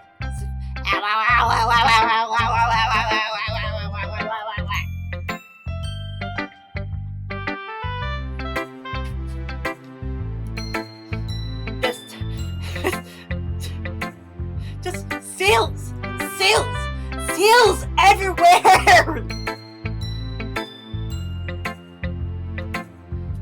Stop thinking weird things, idiot! I just mean that you're a really expressive person, I guess. How am I supposed to write poems about my own stupid life? But you somehow make everything in your life an adventure. Even the little things. Like cooking. Let's not talk about that. So yeah, I guess what I'm saying is that I can feel more feelings through you than I can through myself. We have that kind of weird connection. It's your fault for getting in my business all the time. I don't know if I understand. Sorry. You never understand when I try to explain things to you, do you, Sayori? I pat Sayori's head. Hey! I'm a kid, you know. Are you sure about that? Maybe. Siri starts fiddling with her pencil between her hands. Hey, Taylor, will you give me your poem? I kind of want to keep it. Huh? Why? Because, well, it's the first time you've written something for me. Siri, you completely misunderstood. I didn't write this for you. Sorry. Are you even listening anymore? Oh, whatever. I'll give it to you when you get home. Really? Snap! Grab a pencil! Siri hastily bends down to pick up the piece she dropped. But being attentive of her surroundings, she bumps right into me. Sorry, it's fine. I'll get it for you. I bend down and pick up the broken pencil. Siri clutches the desk behind her to support herself, knees shaking. I am a little clumsy today. Let's sit down, Siri. Yeah. I grab Siri's arm and help her set the desk. Anyway, I still haven't read your poem. Oh, sorry, I forgot about that. But it's not as good as yours. Jeez, don't worry. I'm sure I'll like it. Bottles. I pop off my scalp like the lid of a cookie jar. It's the secret place where I keep all my dreams. Little balls of sunshine, all rubbing together like a bundle of kittens. I reach inside with my thumb and forefinger and pluck one out. It's warm and tingly, but there's no time to waste. I put in a bottle to keep it safe, and I put the bottle on the shelf with all the other bottles. Happy thoughts, and bottles, all in a row. My collection makes me lots of friends. Each bottle is a starlight to make amends. Sometimes my friend feels a certain way.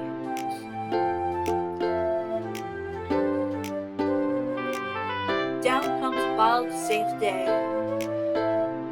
Night after night, more dreams. Friend after friend, more bottles. Deeper and deeper my fingers go. Like exploring a dark cave, discovering the secrets hiding in the nooks and crannies. Digging and digging, scrapping and scrapping. I blow dust off my bottle caps. It doesn't feel like time elapsed. My empty shelf could use some more.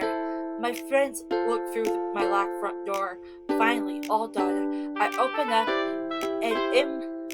and then come my friends. In they come. It's such a hurry. Do they want my bottles that much? I frantically pull them from the shelf, one after the other, holding them out to each other and to each and every friend, each and every bottle. But every time I let one go, it shatters against the title between my feet. Happy thoughts and shards, all over the floor. They were supposed to be for my friends who aren't smiling. They're all shouting and pleading something, but all I hear is echo inside my head. You need a doctor.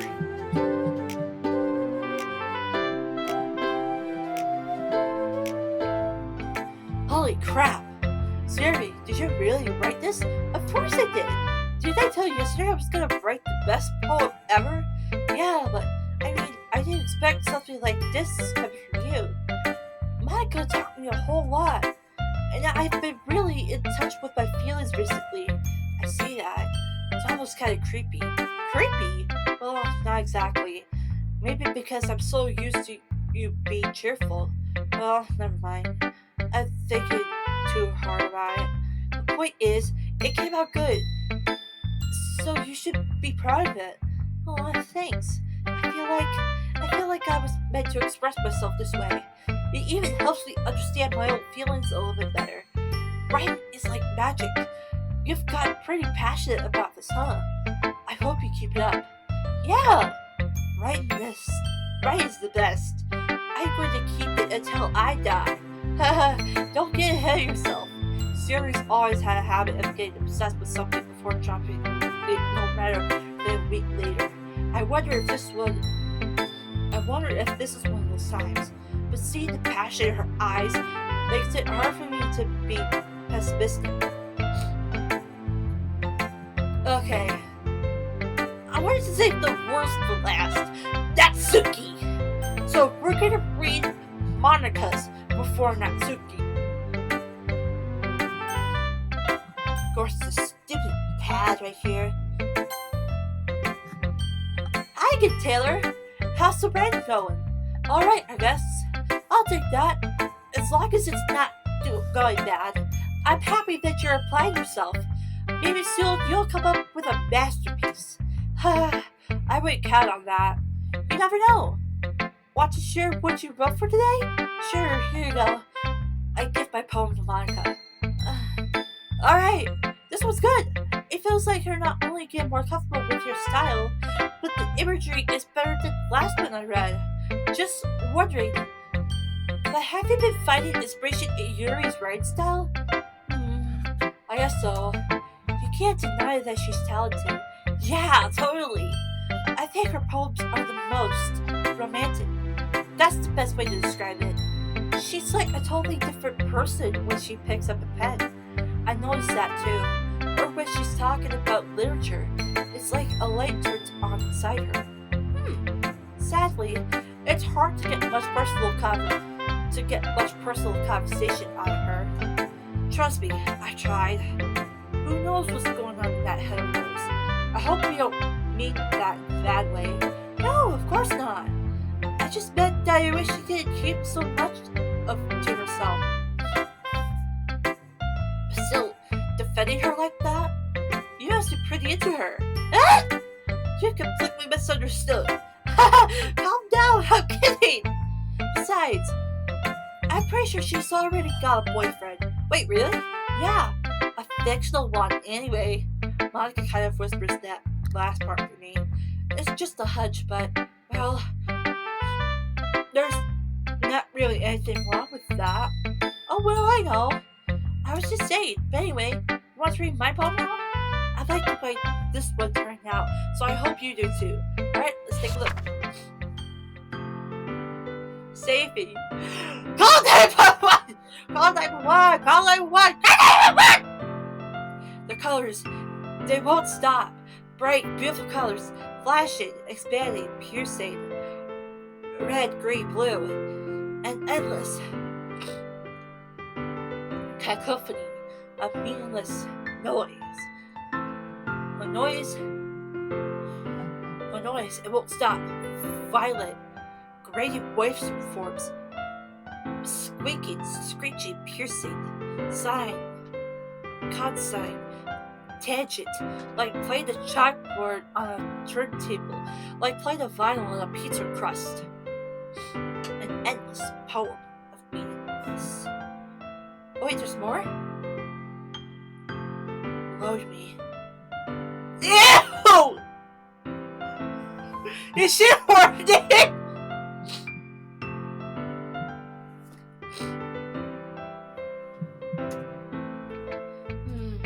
It's even more abstract than the last one, huh?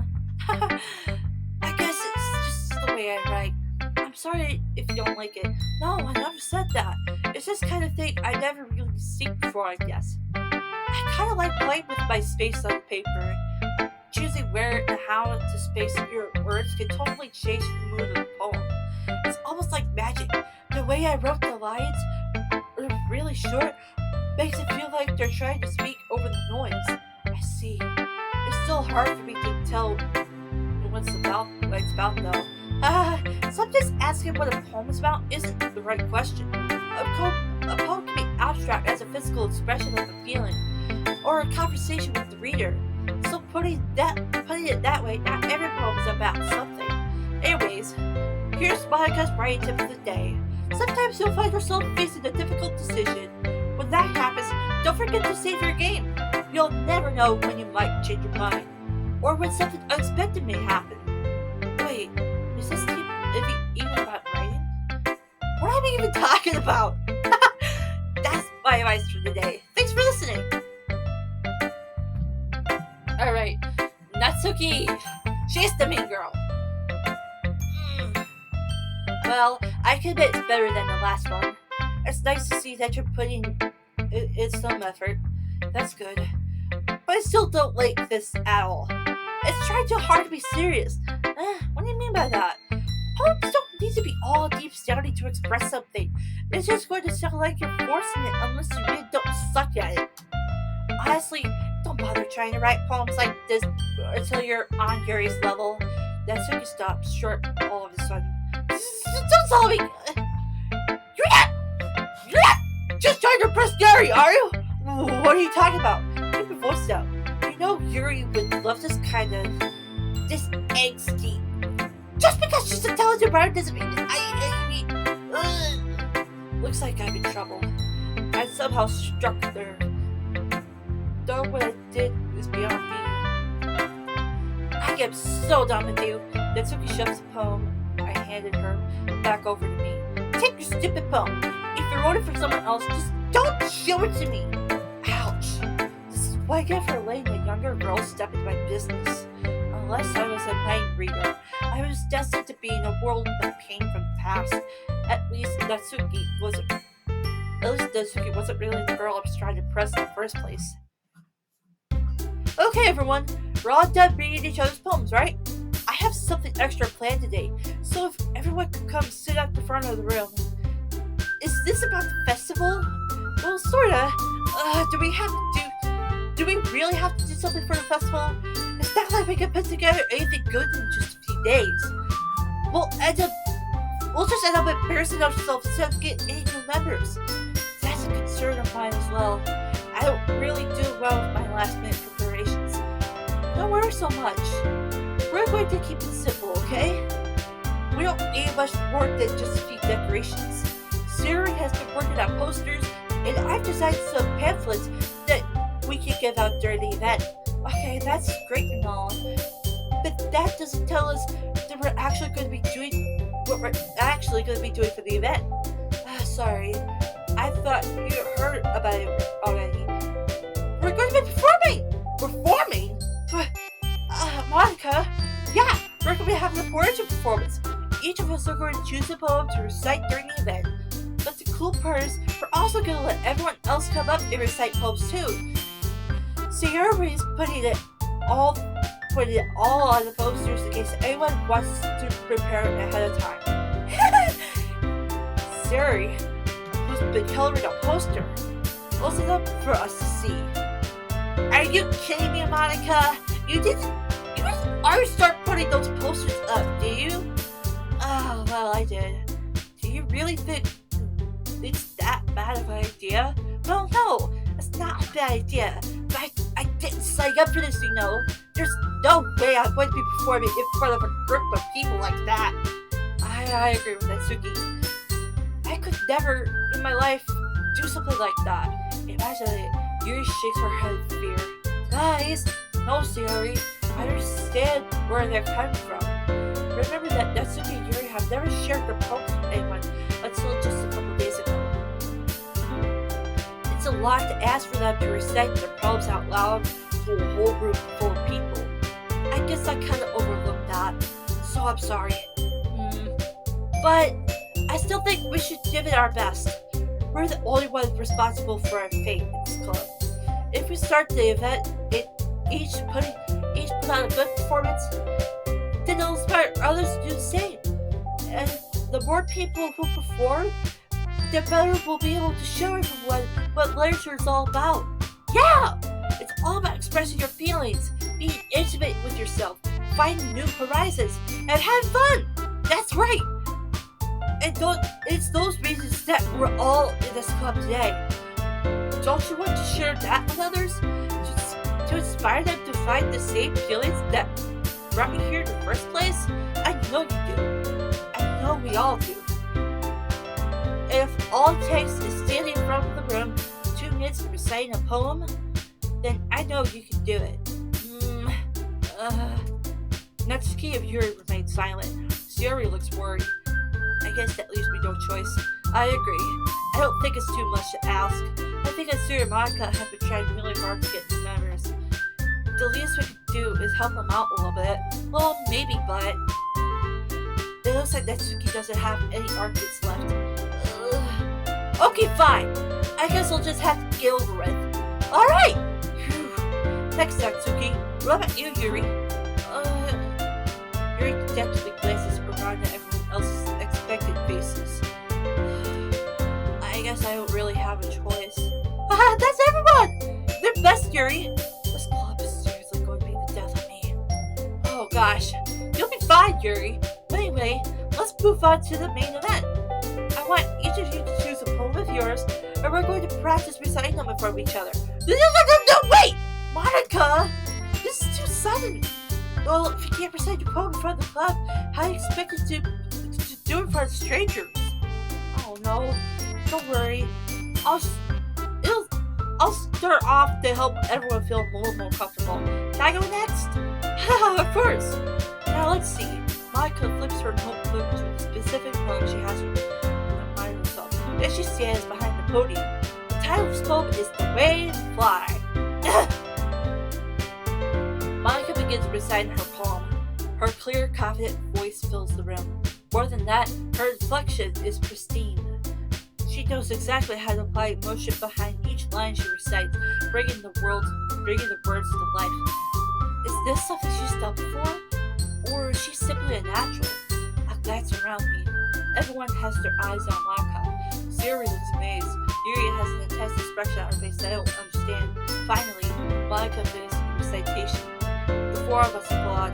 Monika takes a breath and smiles. That was so good, Monika! Thank you very much. I was just hoping to set a good example. Are you ready to go next, Yuri? I'll go next. Wow! You're just fired up all of a sudden? Yuri clutches a sheet of paper between her hands and stands up. Keeping her head down, she walks quietly over to the podium. This poem is called... Yuri anxiously glances at each of us. You can do it, Yuri. It's called Aftermath of a Crimson Eye. Yuri's voice shakes as she starts to read the poem. Just a moment ago, she practically refused to do this. Why is she suddenly putting in so much effort? As Yuri gets past the first couple of lines, her voice changes. It's almost like what happens when Yuri gets absorbed into her books. Her quivering words transform into the sharp syllables of a fierce and confident woman. The poem is full of twists and turns, and it's structured that she enunciates with perfect timing. This must be a rare glimpse into the whirling fire Yuri keeps concealed inside her head. Suddenly, she's finished. Everyone is stunned. Yuri steps back into reality and glances around her as if she's bewildered even herself. It's up to me to save the situation. I'm the first to start applauding. Everyone joins after me, and we give Yuri the recognition she deserves. It's not like we didn't want to applaud her, but we were caught so off guard that as we applaud, Yuri holds the poem to her chest and rushes back to her seat. Yuri, that was really good. Thank you for sharing. Looks like Yuri's down for the count. Okay, I guess I'm the next step. Siri hops out of her chair and cheerfully walks to the podium. This is what's called My Meadow. Sorry, I get cold. Siri, it's a lot harder than I thought. How do you guys do it so easily?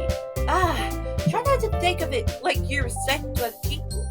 Imagine you're reciting to yourself in front of a mirror or in your own head. It's your poem, so it'll come out the best that way. I see. Okay then, Siri begins her poem. Somehow it feels like her soft voice was made as a perfect match. The poem isn't aimlessly cheery like Siri is. It's serene, bittersweet. If I were to read this on paper, I probably wouldn't think much of it. But hearing it come out of Siri's voice almost gives it a whole new meaning. Maybe this is what Siri meant when she said she likes my poems. It's like I get to read more deeply into someone I thought I knew more through. Siri finishes and we applaud. I did it! Good job, Siri! Even Taylor liked it! I guess that's a good sign. What is that? It came out nicely, Siri. The atmosphere of the poem fits you really nicely. But it might be that other poems wouldn't work quite as well with that kind of delivery. I don't really understand. In other words, I've seen poems of yours where that where that sort of gentle delivery wouldn't work as well. They might need a little more force behind them, depending on what you're reading. Oh, I know what you mean. Well, I've been practicing that kind of thing. It's just embarrassing to do in front of everyone. The next time, I'm going to make you pick a poem that challenges you a little more. We don't have much time before the festival, you know? Okay! Now, who's next? Natsuki? Don't maybe go before Taylor. It's not like I can compare to you guys anyway.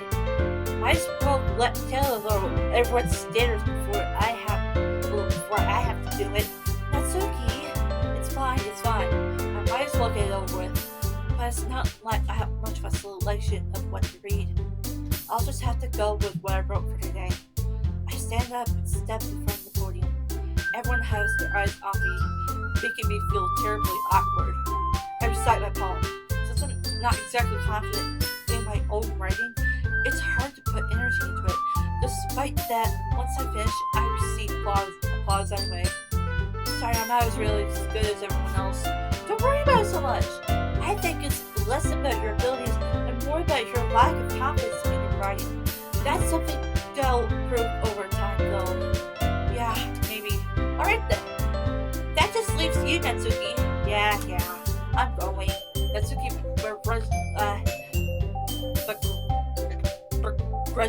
begrudgingly gets out of her seat and makes her way to the podium. The poem is called... Oh, why are you all looking at me? Because you're presenting. Anyway, the poem is called Jump. Natsuki takes a breath. When she starts reciting the poem, her sour attitude disappears a little. While she's still a little enthused, her poem has a rhythm and rhyme to it. It's Natsuki's trademark style. It works surprisingly well when spoken out loud. The words feel like they bounce up and down, as if giving life to the poem. Natsuki finishes, and everyone applauds. She hops back to her seat. That wasn't so bad, was it? Easy for you to say. You'd better off to not make me do that again. Oh well. Do you at least feel prepared enough to recite a poem in front of the other people? I mean, doing it in front of other people will be way easier. I could put on whatever face I want for other people. But when it's just my friends, it's just embarrassing. That's a surprise, Natsuki. I think it would be... Well, that's just how it is, so... Well, I guess in that case, you won't have much to worry about for the festival. That said, I want to thank everyone for coming, though. They might be hard, but I hope you all have an idea for what it's like now. Make sure you pick the poem and get enough practice before the festival, okay? I'll be making pamphlets, so let me know ahead of time what you'll be reciting. Jeez, I should probably find some other poem to recite instead. That's fine too. It doesn't have to be your own. I'm already pleasantly surprised that you're putting in all this effort for the club. It makes me really happy. Yeah, no problem. Okay, everyone, I think that's about it for today. I know the festival's coming up, but let's try to write poems for tomorrow as well. It's been working out really nicely so far, so I'd like to continue that. As for the festival, we'll finish playing tomorrow, and then we'll have the weekend to prepare. Monday's the big day. I can't wait! I can do this. Alright! I stand up. There's no way I'll be able to find the same enthusiasm as Siri and Monika, but I'll do my best to get through it. If it's for the sake of the club and the rest of Monika, then I'll have to do my best. Ready to go, Siri? Yep. Look at you, always going home together like that. It's kind of adorable, isn't it? Jeez, guys, don't make such a big deal about it. It must be a little nice, though. Well, how am I supposed to respond to that? It's okay, Taylor. You don't have to say it. Whatever, let's just go already. I walk home Siri once more. Even though it's already been a few days, a lot of things have already changed. Today, Siri's being a little quieter than usual on the way home. Hey, Siri. Sorry, I was spacing out. No wonder. I was thinking about something from earlier. Like how we get to... Suri fumbles with her words. So, let's just say that one day, Yuri asked to walk home with you. Huh? What will you do? What kind of question is that? You're kind of putting me on the spot here.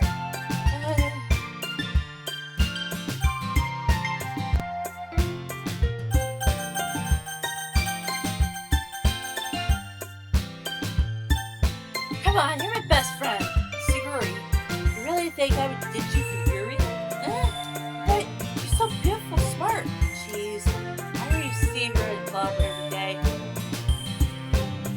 Besides, you always seem to really like going home together. I wouldn't just ruin that for you.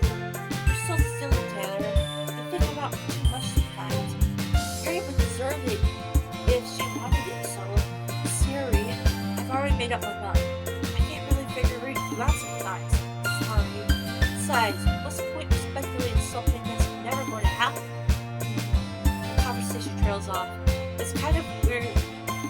It's kind of a weird thing to Sierra cares so much about. But I want to respect her and make keep her happy too. Then again, the festival's only a few days away. Who knows what will happen in that time? Ugh! Another poem!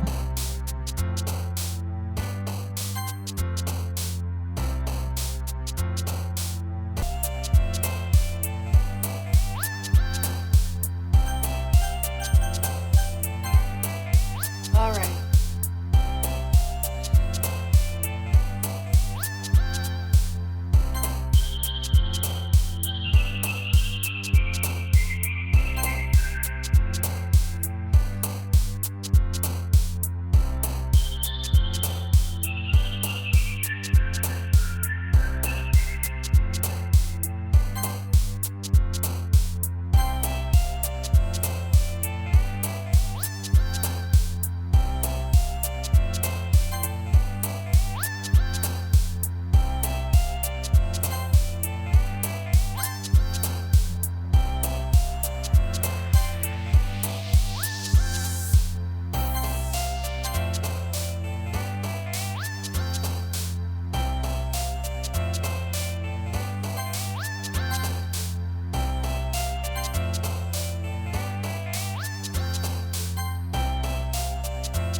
Oh man, I'm the last one here again. Don't worry, I just walked in too. Were you practicing piano again? Yeah. You must have a lot of determination. Starting this club and now picking up piano? Well, maybe not determination, but I guess passion. Remember that the club wouldn't be here if it wasn't for all of you? And I'm super happy that you're all willing to help out for the festival too. I can't wait for the festival! It's gonna be great! Huh? Weren't you complaining about it just yesterday, Natsuki? Well, yeah. I'm not talking about our part of the festival, but it's a whole day of school where we're gonna get to play and eat all kinds of delicious food. You sound just a bit like Siri all of a sudden. Monika, do they usually have fried squid? Squid? That's a pretty specific thing to look forward to. Oh, come on. Are you saying that you don't like squid? Oh, you of all people? I didn't say I don't like it. Besides, what do you mean by you of all people? Because it's right in your name. Monika. That's not how you say my name at all. Also, that joke makes no sense in translation. Never mind. Let's just focus on our own event for now, okay? Fine. Your reactions aren't as fun as Yuri's or Sierra's anyways. Excuse me. Where's Sierra anyway? Oh, there you are. Sierra sat at the desk in the corner of the room, looking down at nothing. I walk over to her. Hey, Sierra. I wave my hand in front of her face. You're spacing out again. Sorry. Don't mind me. You could go walk. You could go talk to everyone else. Is everything alright? Oh, of course. Why would it be? It just feels like you're a little off. Sorry for assuming things. Jeez, you're worried too much about me. I'm fine, see? Siri shows me a big smile. Don't let me distract you from having fun with everyone. Well, alright, you say so.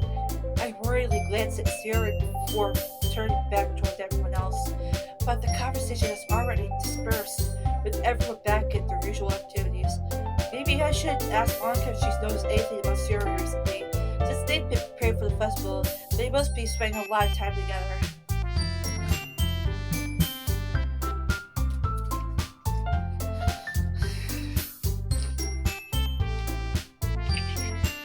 Okay, I got plenty of water here. It's soda water, and it's root beer flavored water. I know, I'm gross, but I need water, okay? And this is the best way to get it. This is the best way for me to obtain it.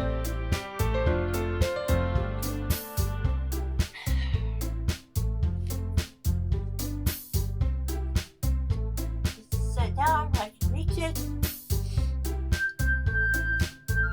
I timidly approached Monika, who was shuffling through some papers at her desk. Taylor, what's up? Hey, this might sound a little strange, but have you noticed anything up with Siri recently? Anything up with her? And what might you mean? Maybe I'm reading into it a little bit too much, but she seems a bit downcast today. Oh, you think so? I can't say I've noticed anything about her. Monika peers across the room at Siri, who is idly dragging a rubber eraser up and down at her desk. Maybe there's something on her mind. But I'm surprised I'm not the one asking you, Taylor. You certainly know her a lot better than I do.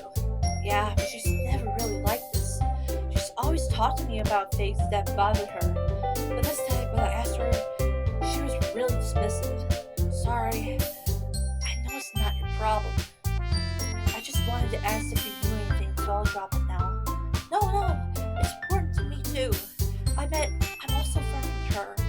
And I also care about the well-being of my club members, you know? Maybe I'll try talking to her myself. Are you sure about that? She seems like she might be left alone. Are you sure? Maybe she just has a hard time bringing up with a person of interest. What do you mean by that? I'm saying that maybe the thing on her mind was you, Taylor. Me? How on earth would you come to that conclusion?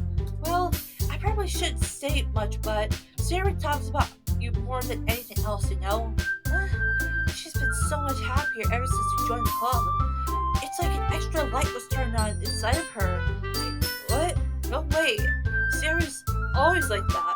She's always been full of sunshine. It's not any different now that has always been. You're so funny, Taylor. Have you thought that maybe you've always seen her as so cheerful? Because that's just how she is when she's around you? I said too much. I'm sorry. What did I know anyway? I didn't mean to jump to conclusions. So you should just forget about what I said. I'll try to talk to her, so I'll try not to think about it for now. Alright. Monika smiles meaningfully. I know she said to forget about it, but I already know that I won't be able to forget her words on my head. Monika stands up from her desk and walks across the room to where Siri's sitting. I watch her kneel down next to Siri and gently talk to her, but she's keeping her voice so quiet that I can't hear from here. I sigh and sit myself down. I know Siri told me not to worry about her, to have fun with everyone else. But it's impossible to do when she's behaving like this. Exactly. How much do I care about her? How much do I care about her that I'm letting this weigh on me down so much? Now it feels like I'm the one behaving out of the ordinary. But there's nothing I can do besides wait for Monika. Why does it feel like I'm being watched? I glance around the room. Suddenly I notice you're peering at me from over her book. But she looks away just as quickly as I, with a flustered look on her face. I realize that she won't be anywhere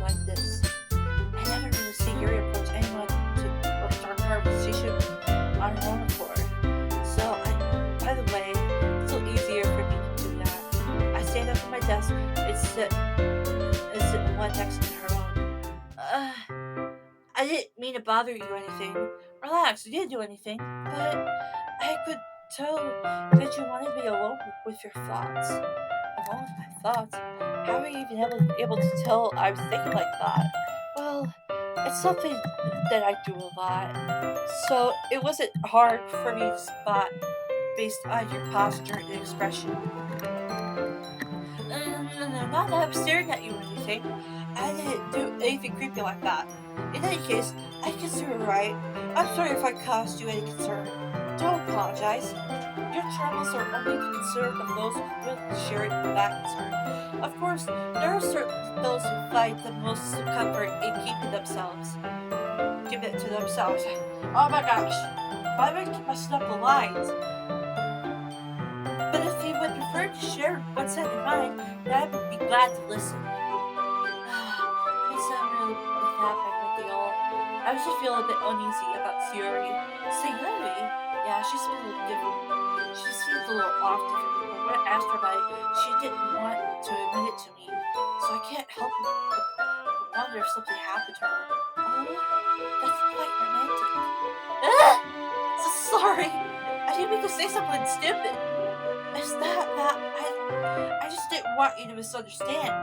Siri and I have just been friends for a long time, that's all. I see. Perhaps unusual for her to be dismissive to you about her feelings. Or maybe I'm just reading into it a little bit too much. Taylor, the world is full of meaning, often hidden deep beneath plain sight. And there are many untold mysteries behind every person, no matter how well you may know them.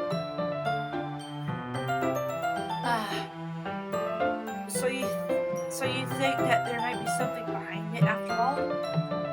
I think that Sarah is a very complex person. Her mannerisms on the outside don't always match what might be going on inside her head. And she may not always know what she wants. I noticed her strange behavior today too. And I also feel some concern for her. But in your case, it looked like she was fully occupying your thoughts, wasn't she? Well, I guess that was the case. Siri, she really means a lot to you, doesn't she? I guess. But you don't need to put it that way. We're just good friends, that's all. Your instantly looks deeply into my eyes. Her expression is gentle and curious, as if she was searching for something. Embarrassed, I avert my gaze. Sometimes, a person's mysteries are untold even to themselves. And you, as someone honest, caring, may uncover feelings you weren't aware were in you. I think that she would be a very fortunate person to have you feel that way about her. You're giving me too much credit. I'm a pretty simple girl, so I think I'm pretty good at understanding my own feelings.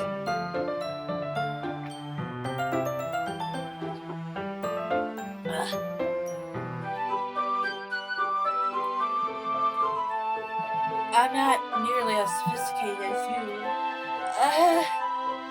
That's not a compliment, is it?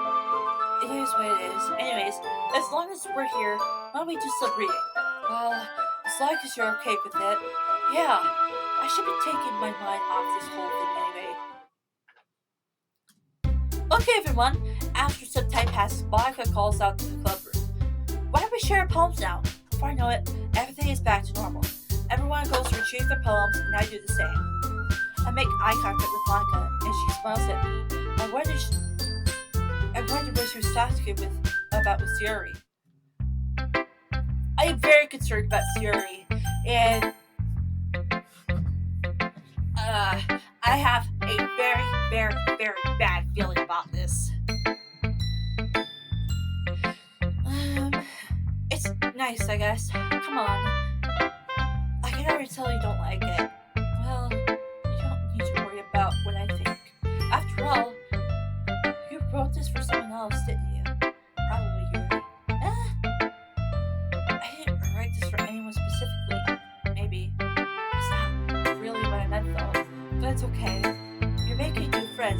just like I was hoping. That makes me really happy. And you're happy too, right? In this club? Well, of course I am. Good. That's all that matters to me. Thank you, Taylor. Sorry. Is there something wrong? Huh? No, nothing. I'm just so tired today.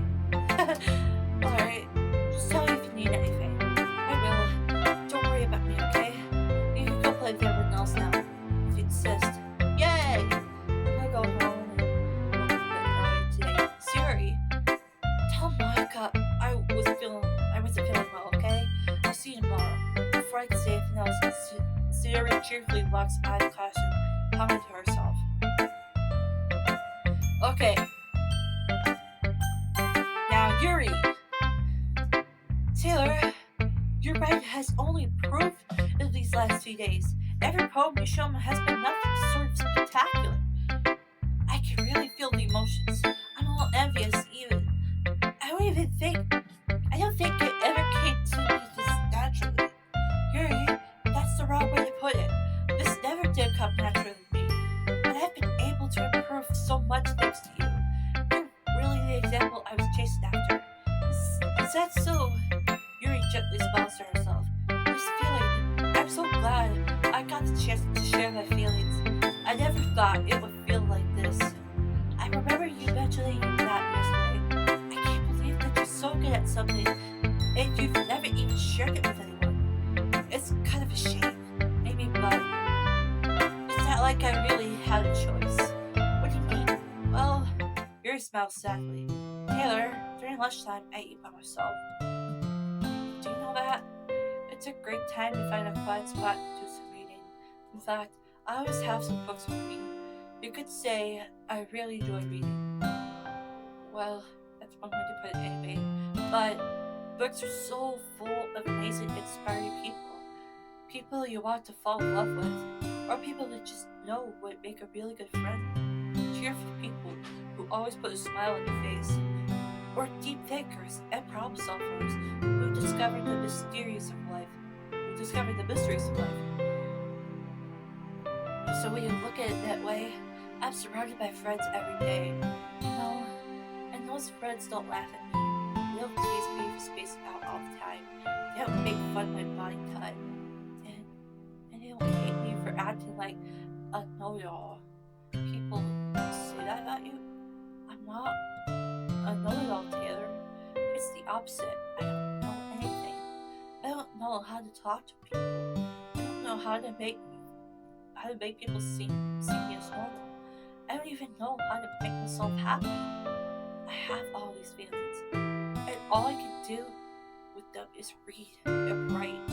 But it wasn't until now that I started sharing it with you that I really understood what was missing all this time. But I haven't really done anything.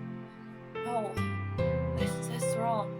Just being patient and respectful is really important to me. I know I'm a difficult person, Taylor. I speak so slowly. I second guess myself all the time. I read too deeply into things. Every time. You've always treated me like anyone else. It's so rare that I feel comfortable with myself when I talk to others. But that's why every time I talk with you, I just feel really happy. I see. Well, I treat you how you deserve to be treated. If other people don't see it that way, then screw them. I mean, I joined this club hoping I would make friends. And I would say I had at least one success. But you? If you put it that way, yeah. We really are friends now, aren't we? Yuri puts her head in her hands. But this time, she's smiling as she does it. Want me to show you a poem? Yeah, I do. Let me get it for you. Ghosts Under the Light, Part 2. The tendrils of my hair illuminate beneath my damp glow, bathing.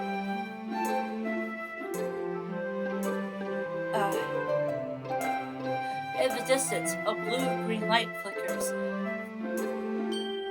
A lone figure crosses its path.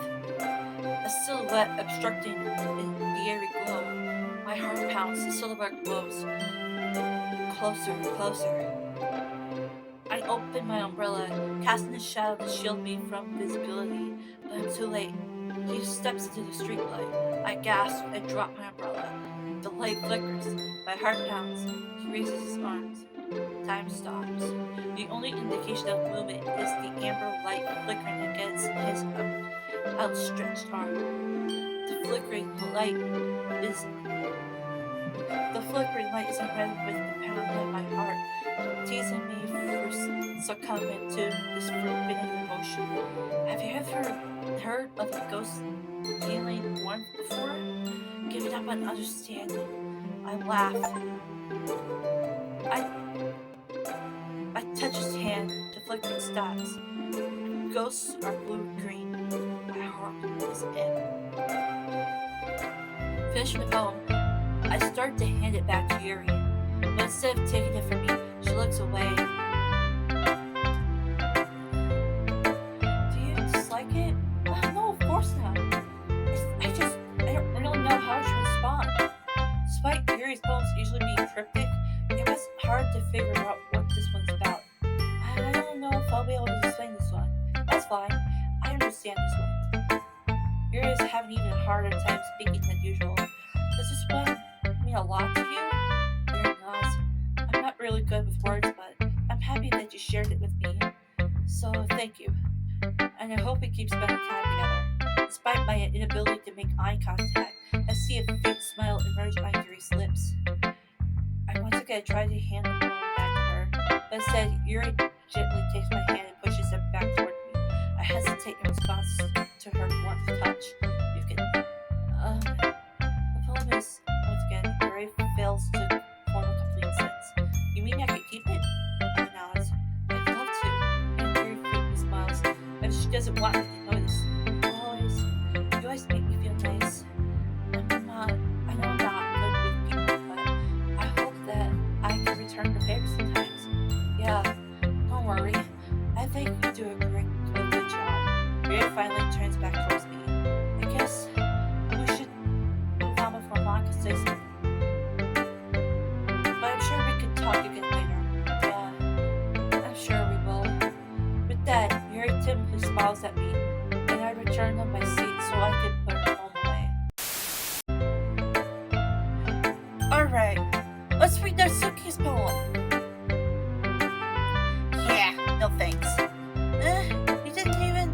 Next! Excuse me! Hi, Taylor. Have you thought about what you want to submit to perform at the festival? Well, being in this club is one thing, but performing in front of a bunch of people? I'll have to give it some more thought. Okay, no pressure. But whatever you do, I'm sure it'll turn out great. It would also make me happy to see.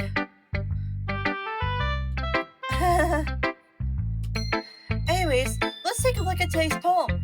Sure. I let Monika take the poem I'm holding in my hands. Your style's gotten so refined, Taylor. Yuri's been teaching you a lot of things, hasn't she? Well, I guess so. Yeah, I've been noticing how much time you spend with her. I think I've heard her say more words these past couple days than she's talked in the whole year. Not sure how you did it, but that's pretty impressive. Well,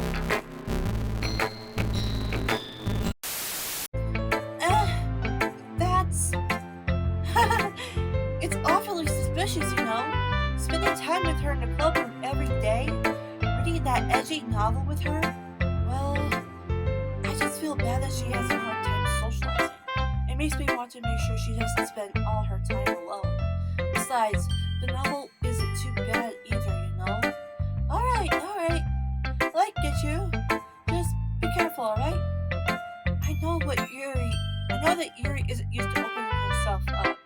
So if something bad happens while she's vulnerable, then it could be really hard for her. Her books aren't a total escape from reality. They're just a bandage. You say that like You say that like I'm going to hurt her. Sorry, I didn't really mean that. If anything, she might accidentally hurt herself. Anyway, I'll share my poem with you now, alright? Alright. The Lady Who Knows Everything. An old tale tells of a lady who wanders Earth. The lady who knows everything. A beautiful lady who has found every answer, all meaning, all purpose, and all that was ever sought. And here I am, a feather. Lost adrift in the sky, victim of the currents of the wind. Day after day, I search with little hope, knowing legends don't exist. But when all else has failed me, when all others have turned away, the legend is all that remains. The last dim star glimmering in the twilight sky. Until one day, the wind ceased to blow. I fall, and I fall even more, gentle as feather, a dry quill, expressionless. But a hand catches me between the thumb and forefinger, the hand of a beautiful lady. I look at her eyes to find no end to her gaze. The lady who knows everything knows what I am thinking.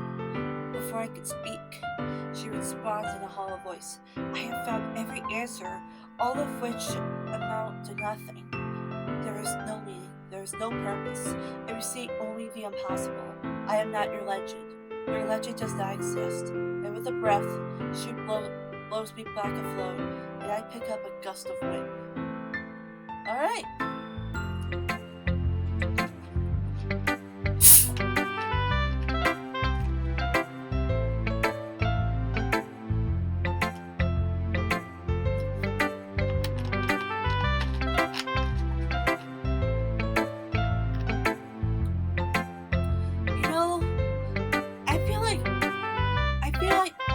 And looking for answers are the sorts of things that give life meaning. Not to get too philosophical or anything, but it was kind of on my mind, so that's what I wrote about. I see. I never really put much thought into it. In a way, it's almost paradoxical. Because if we had all the answers, would the world start to lose its meaning? There's one thing I noticed. It seems like everyone in the club prefers writing about things that are more sad than happy. Are you surprised? I mean, if everything was okay, we wouldn't really have anything to write about, would we? Humans aren't two-dimensional creatures. I think you know that better than anyone. You mean one-dimensional? Yeah, that. Anyway, here's Monika's writing tip of the day. Are you ever too shy to share your writing because you're afraid if it's not that good? It can be really disheartening to get a lukewarm response to something you put so much into. But if you find other people who enjoy writing, then sharing becomes a lot easier. Because instead of just telling you that your writing is good or okay or bad, then what to focus more on everything that went into it and the things you could work on. It's much more encouraging that way. It'll make you want to continue improving. It's almost like having your own little literature club, don't you think? That's my advice for today. Thanks for listening. Okay, you three. We're all done sharing poems, right? Why don't we start figuring out... Hold on a sec! Is it just me, or did you say something strange just now? Something did sound a bit unusual. That's right. You deviated from your usual catchphrase when addressing the club. Your catchphrase? I don't have a catchphrase. Jeez, why is the mood so weird today? Like, even Yuri isn't immune to it. Stagnating air is common foreshadowing that something terrible is about to happen. In your books, maybe. Look, the only thing different is that Sayori isn't here.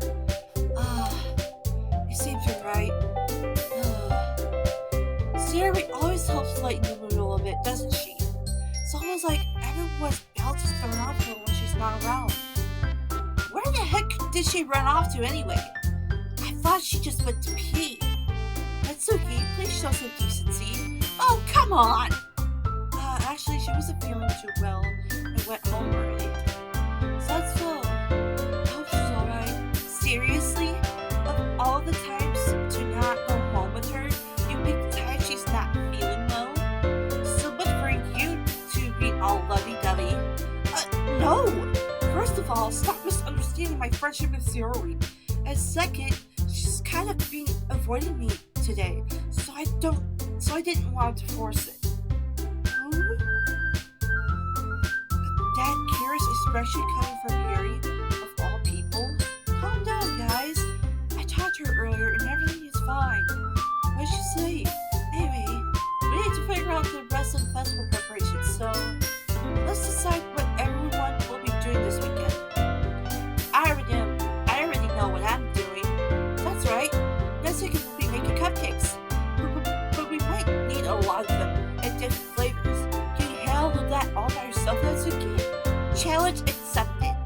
And as for myself, I am going to be printing and assembling all the poetry pamphlets. Sayori will be helping me sign them. And as for Yuri, you can, huh? Guys, can you help me come up with something for Yuri? I'm useless. No, that's not it at all. You're the most talented person here, you know? Now Natsuki's talented too? Jeez, I can't even tell now. Jeez, even I can tell now. I guess I never gave Sayori enough credit, but I can tell things are even harder on you when she's not around. That may be the case. But if I can't also be a leader on my own, I won't grow as a person. So Yuri, you have beautiful handwriting, you know? So you should make some banners and decorations to help set the atmosphere. Atmosphere? About that. I love atmosphere. Yuri's expression suddenly changes as she stares at her desk and focuses and starts nodding to herself. Your mind is already racing, I see. That's right. You'll be a wonderful help, Yuri. Anyway, that just leaves you, Taylor. The one who's truly useless. Don't say that. In fact, both Natsuki and Yuri have some pretty heavy tasks to handle. It would probably go a long way to give one of them a hand. You can always help me out as well. I would be really appreciative of that. That's Monika suggesting I spend the weekend with one of my club members. How on earth are they going to spend a suggestion like? How on earth are they going to respond to a suggestion like that? I suppose I wouldn't mind a bit of a help. Well, even if you don't know how to bake, there's always some dirty work I could give you. It's not like Monika's gonna give me a choice, and you shouldn't be sitting on your butt anyway. Natsuki tries to mumble a bunch of excuses like that. If I recall, Natsuki, you mentioned that you would like to handle the baking on your own. Taylor might not like to be around you. Taylor may not like to be around if you only make her out to be a nuisance. So therefore, she might be a little more suited to assisting with the decorations. Hold on, I never said that. How hard could it be to make a few decorations anyways? Sounds more like you're just making excuses for Taylor to... what are you saying? It'll be extremely malicious work. And baking, is it? Just what do you think? Guys, let's settle down for a moment. In the end, I think it's up to Taylor to decide how she'd like to contribute. Besides, she hasn't really gotten the chance to spend any time with me yet, you know? So I'm sure she's interested in... You literally just said, I'm surprised as well. Sorry. I was just saying though. Jeez. Can we just settle this already? Yeah. Taylor, you're okay with this, right? In the end, it's up to you. Of course. Very well. In that case, everyone looked straight at me. Of course, I'm going to go with Yuri.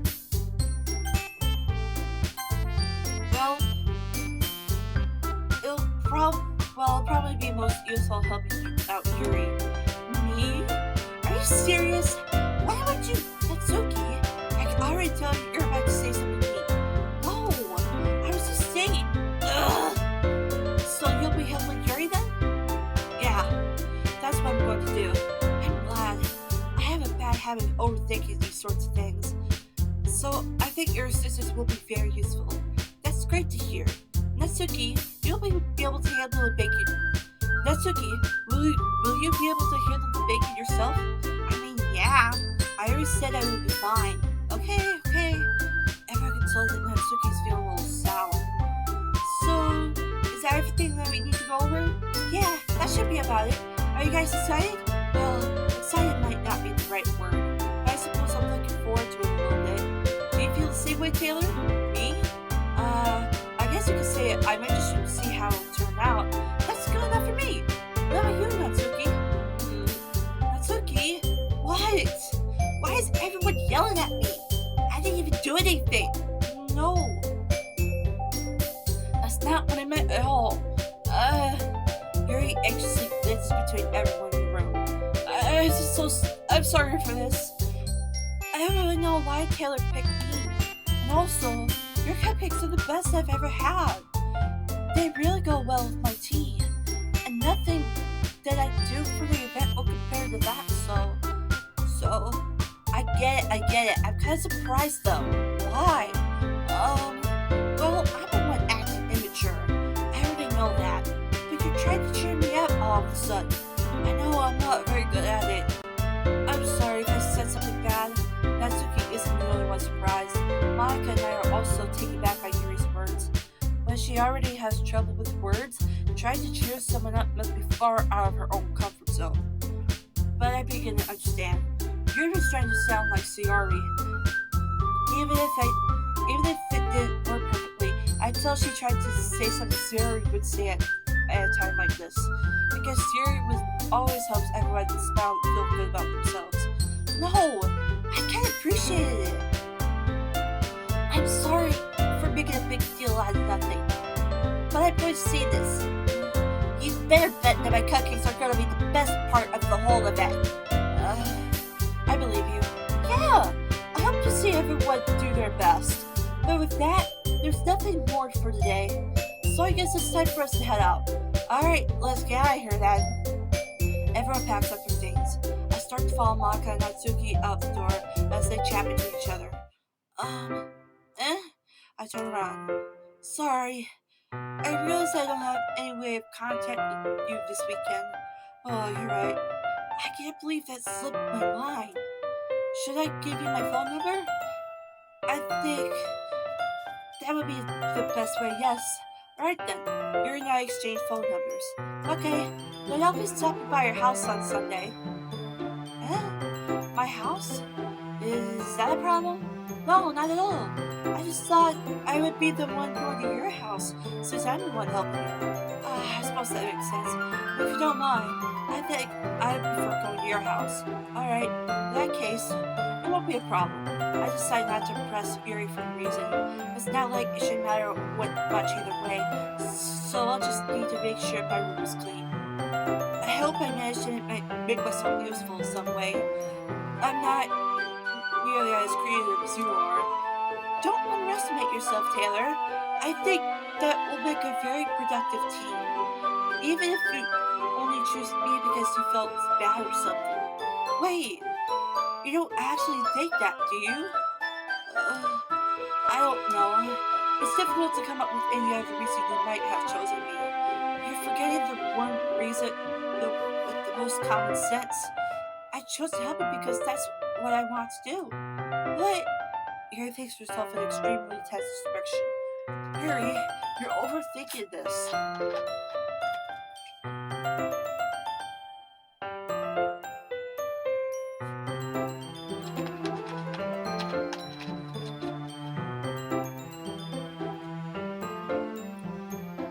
You wanted me to point out where you're overthinking, right?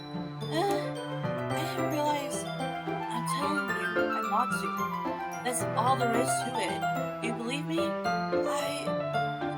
Yuri thinks really hard again.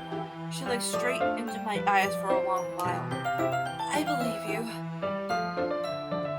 As if it took her tremendous effort, Yuri finally says that and relaxes her expression. And I'm really looking forward to Sunday. Yeah, I am too. And after that exchange, I make my way out the door and Yuri follows. I can't believe this. Yuri's going to be coming to my house on Sunday? My anxiety shoots through the roof. Even though I've got pretty used to handling her at this point, there's no telling what might end up happening outside school. More than that, she told me she was looking forward to it. Is this the chance I have to make something happen between us? Or is this too early for that? Only time will tell. But until then, I won't be able to take my mind off it. I seriously can't wait.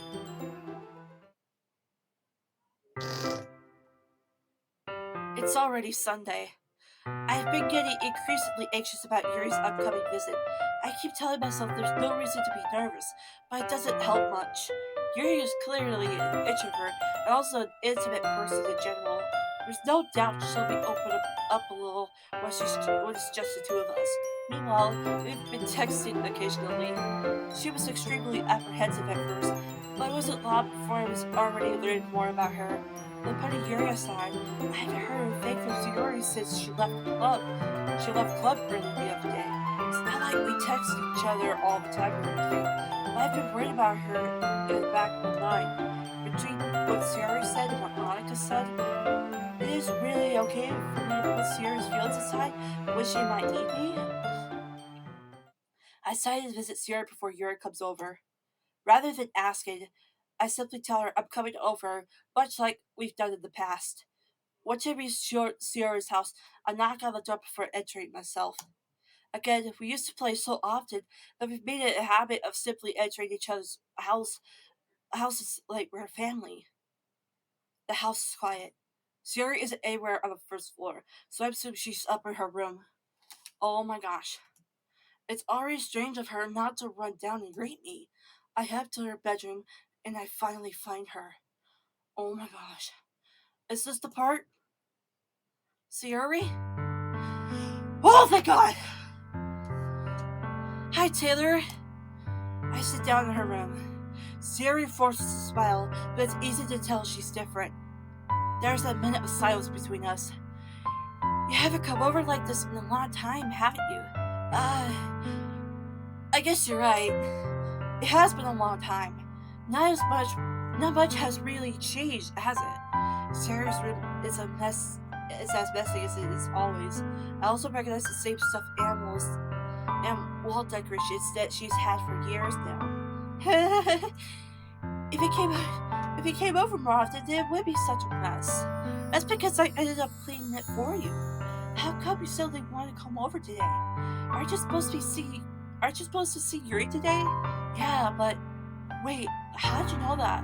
Sarah had already left the time we decided that last meeting. Monika told me it's only natural for her to keep me informed about the festival preparations, right? That's true. How about you? Aren't you going to be helping Monika today? Of course! But I'm just helping her online. We didn't plan to meet up or anything. So it's just me and Yuri then. Yep. There's more silence between us. Siri stares in the random direction. Everything about her behavior is really uncharacteristic. I finally get to the point. I just wanted to see how you were doing. After you left on Friday, when something's wrong, you can't hide it from me. I know you too well. So, Sarah smiles, shaking her head. That's no good, Taylor. Huh? Why can't it just be like it's always been? This is all my fault. If I didn't get so weak and accidentally express my feelings, if I didn't make that stupid mistake, then you wouldn't have been worried about me after all. You wouldn't have come here. You wouldn't have been thinking about me right now. But this is just my punishment, isn't it? I'm getting punished for being so selfish. I think that's why the world decided to have you come over today. It just wants to torture me. Sayori! I grabbed Sayori by the shoulders. What on earth are you saying? Are you listening to yourself right now? I know something happened to you. There's no other explanation for you to be like this, so tell me already. Until I know, I won't be able to stop thinking about it. Sarah gives me an empty smile. You really put me in a trap, Taylor, but you're wrong. Nothing happened to me. I've always been like this. You're just seeing it for the first time. See what? What are you talking about, Siri? You're really just going to make me say it, aren't you, Taylor? I guess I have no choice this time. The thing is, I've had really bad depression my whole life. Did you know that? Oh no. We gotta do something.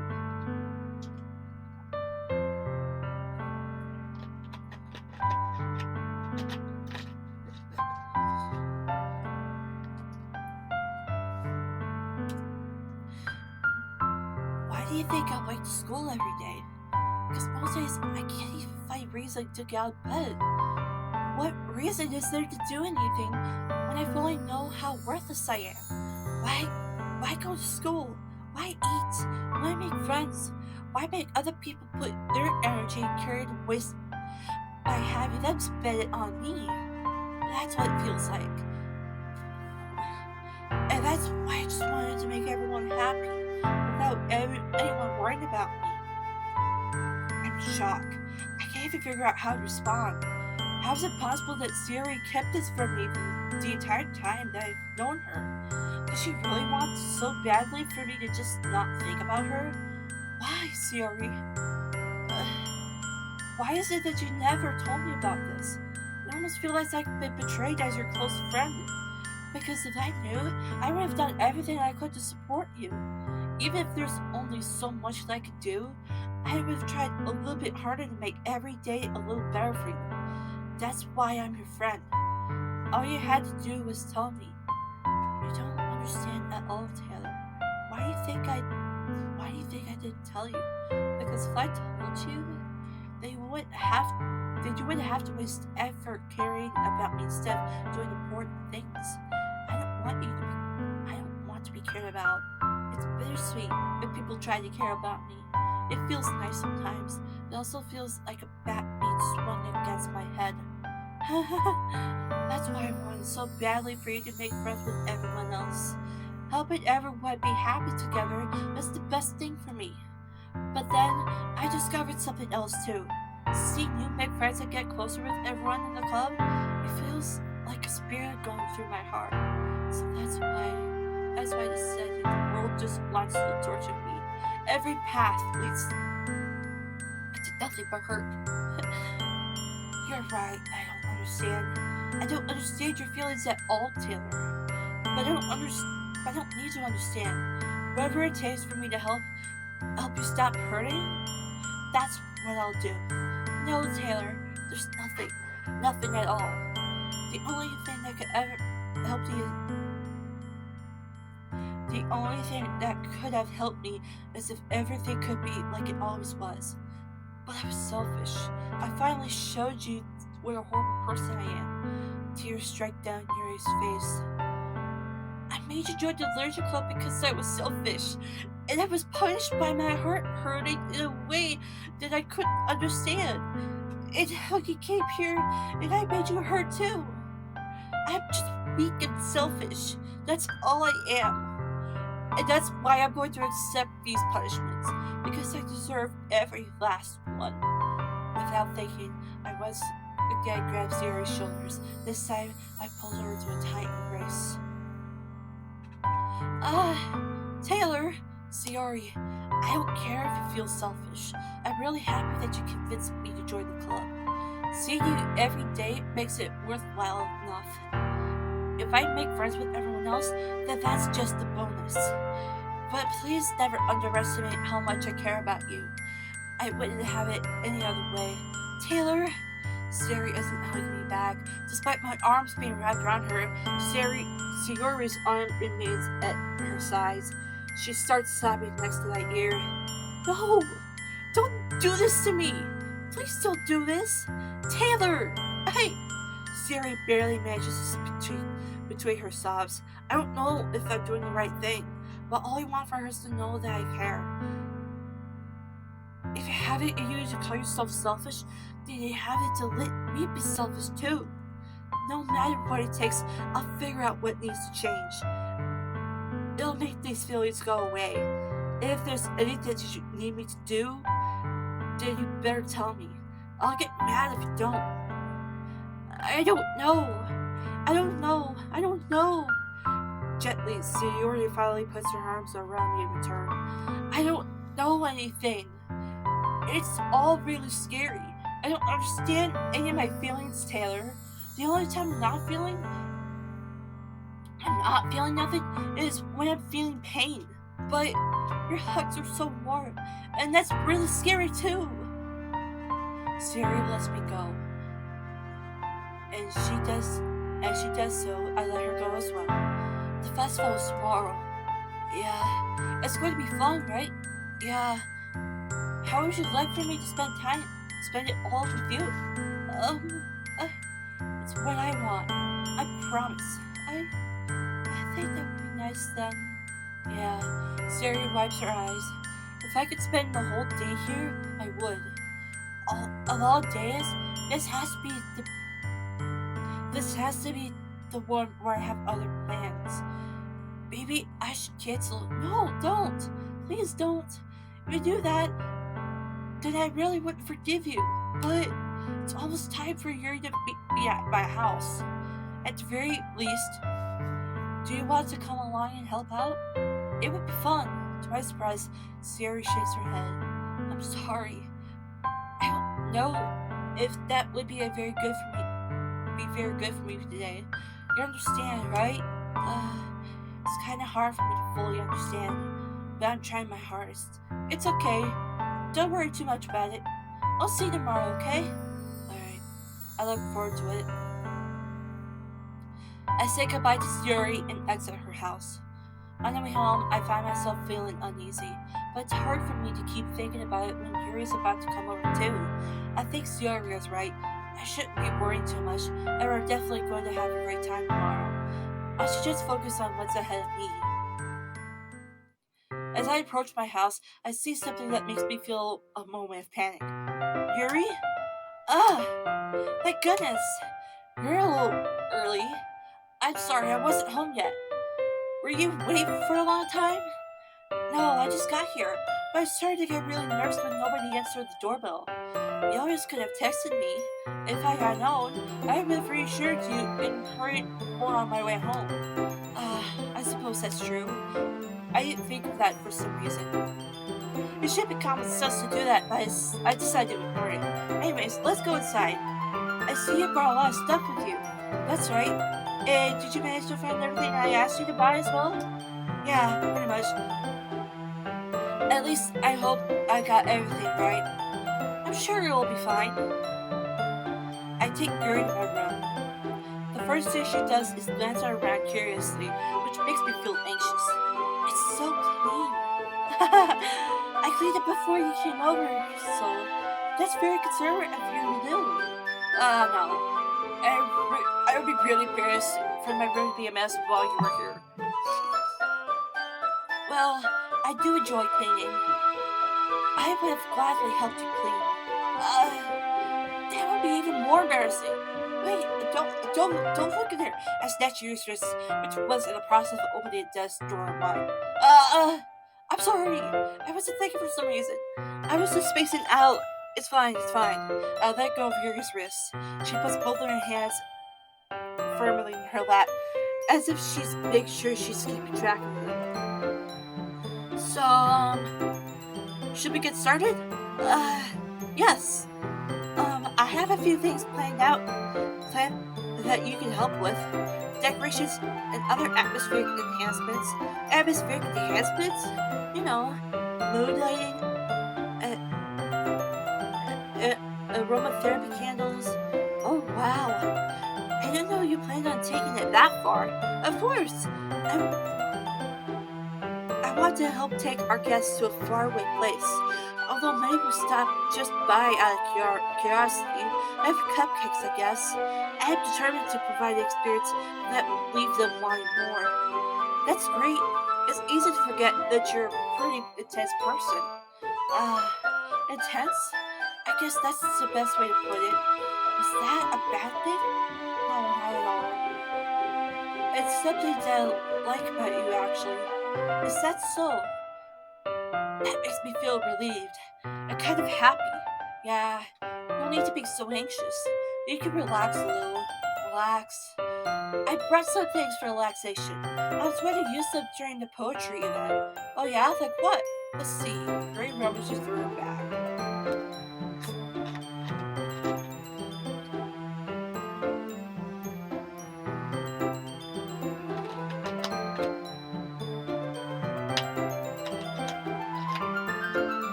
She pulls out a few candles and a wood cylinder-shaped object. I did some shopping on the way here, so I happen to have these in my bag.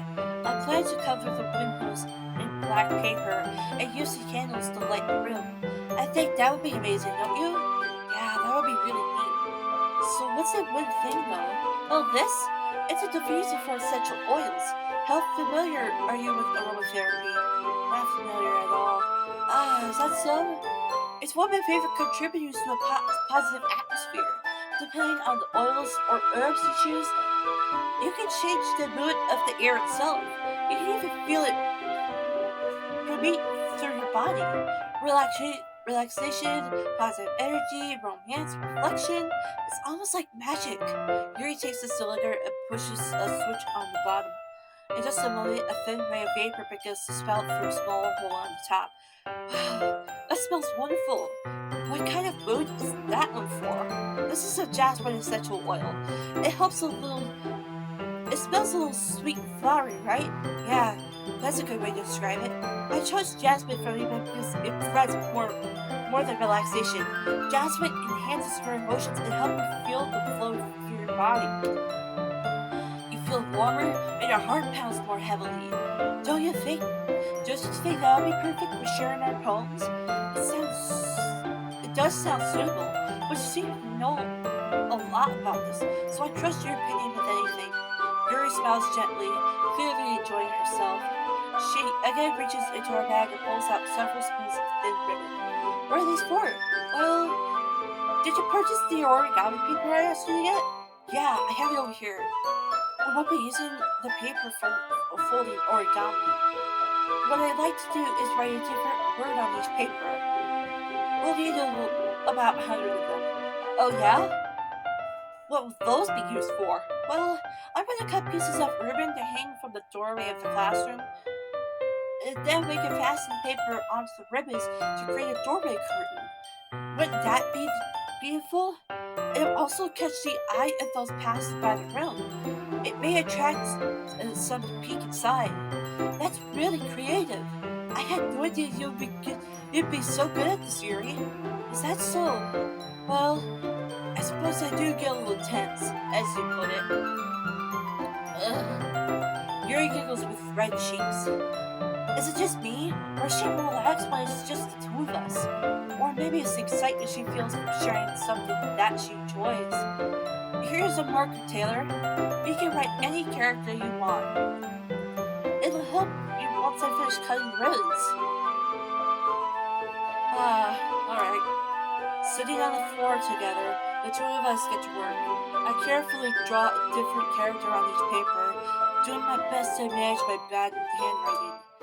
Yuri unravels a long strand of red ribbon to her desired length. Then she reaches into her bag with more and pulls out a pocket knife. The knife is strangely beautiful. The silver handle has an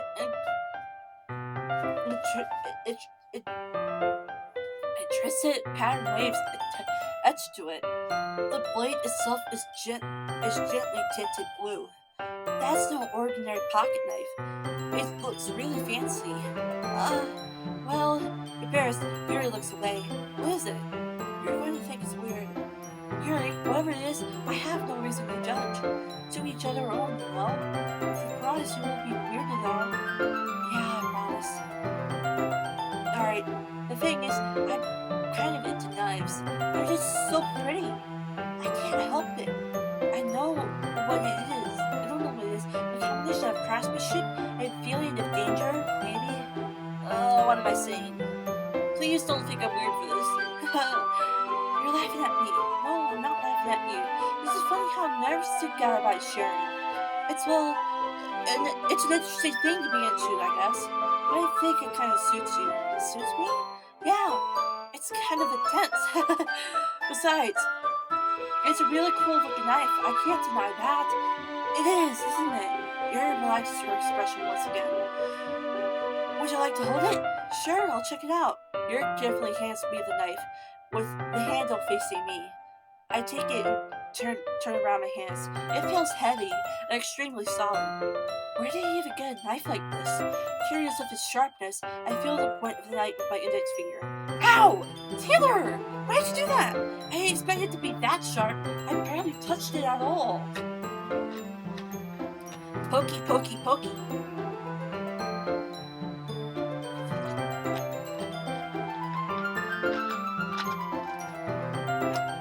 Pokey, pokey. It's my fault. I should have warned you. This knife is extremely sharp. I could cut through skin like it's paper. Oh no. A small drop of blood trickles down the side of my finger. Yuri takes my hand and gives the wound a closer look. She stares at it and noticeably fidgets. If you're squeamish, I'll go wash that down. Without warning, Yuri puts my finger in her mouth and flicks the wound. I feel her tongue curl around my finger. Startled, I instantly pulled my hand back. Oh, please forgive me. I wasn't thinking. Yuri lowers her head, her face burning up. Yuri, that's the most embarrassing thing I've ever done. How could I do something like that? I'm so sorry. I'm sorry. Sure, it was a little weird, but it took me by surprise. But I guess she was just trying to help, right? Yuri, I think you're overreacting a little. She doesn't lift her head. What if she doesn't recover from this for the rest of the afternoon? Alright, you know what? This might be a stupid thing to do, but I do it anyway. I take Yuri's hand and lick her index finger in return. Taylor! Did you just do that? Now we're even. Yuri just looks at me like I did something wrong. I knew that would be a bad idea. If not for the sweet aroma of jasmine oil, the air would be extremely heavy right now. You're so weird, Taylor. Yuri giggles shyly. Yuri, call me weird? I have no response to that. Where did you keep your bandages? Where do you keep your bandages? I don't think I need one actually. It was a tiny cut. Look, it already stopped bleeding. I see. That's relieving. The tension is quickly lifted. We each resume our respective activities. I've watched Yuri's knife cut through the ribbon like it's nothing but air. Meanwhile, I continue to make progress on the paper. After we finish attaching the paper to the ribbons, we lay them all out side by side. It looks better than I expected. It'll be very effective as a door curtain. Looks great. Good thinking coming up with this, Yuri. Thanks. It's just something I saw online, really. Are you ready to move on to the next task? Yeah, let's do it. What do you have in mind? I'd like to create a banner. That's why I asked you to buy the paint tablets. That's right. One of the items Yuri asked me to buy was a kit of watercolor paint tablets. We'll need about 6 cups of water to put each of the tablets in. Do you mind fetching those for us? Of course not. 6 cups of water. I'll be right back in a minute. Thank you very much. Oh, just a little bit of water is okay. If you fill the cups too much, it'll be too diluted. Taking Yuri's advice, I decided to use small plastic bathroom cups rather than full-size glasses. I put them on the plate to catch any paint that drips and bring it back into my room. Yuri, Yes, I come I come and see her quickly unrolling her sleeve and putting it back over her arm. Nothing. Your face is a little red. Is it too hot in here or anything? No, not at all. There's nothing wrong, so let's mix the paint. Yuri hurriedly dismisses me and takes it upon herself to unwrap the tablets, dropping them into the cups. So, I thought we would do something simple that would look very nice. I like to paint a gradient across the banner, starting with the colors for sunrise, then daytime, then sunset, and nighttime. Once it dries, I'll put its principal quote across the banner. We can hang it across. We can hang it on the wall on the. Oh crap! I accidentally skipped again. Neat. What are you going to write?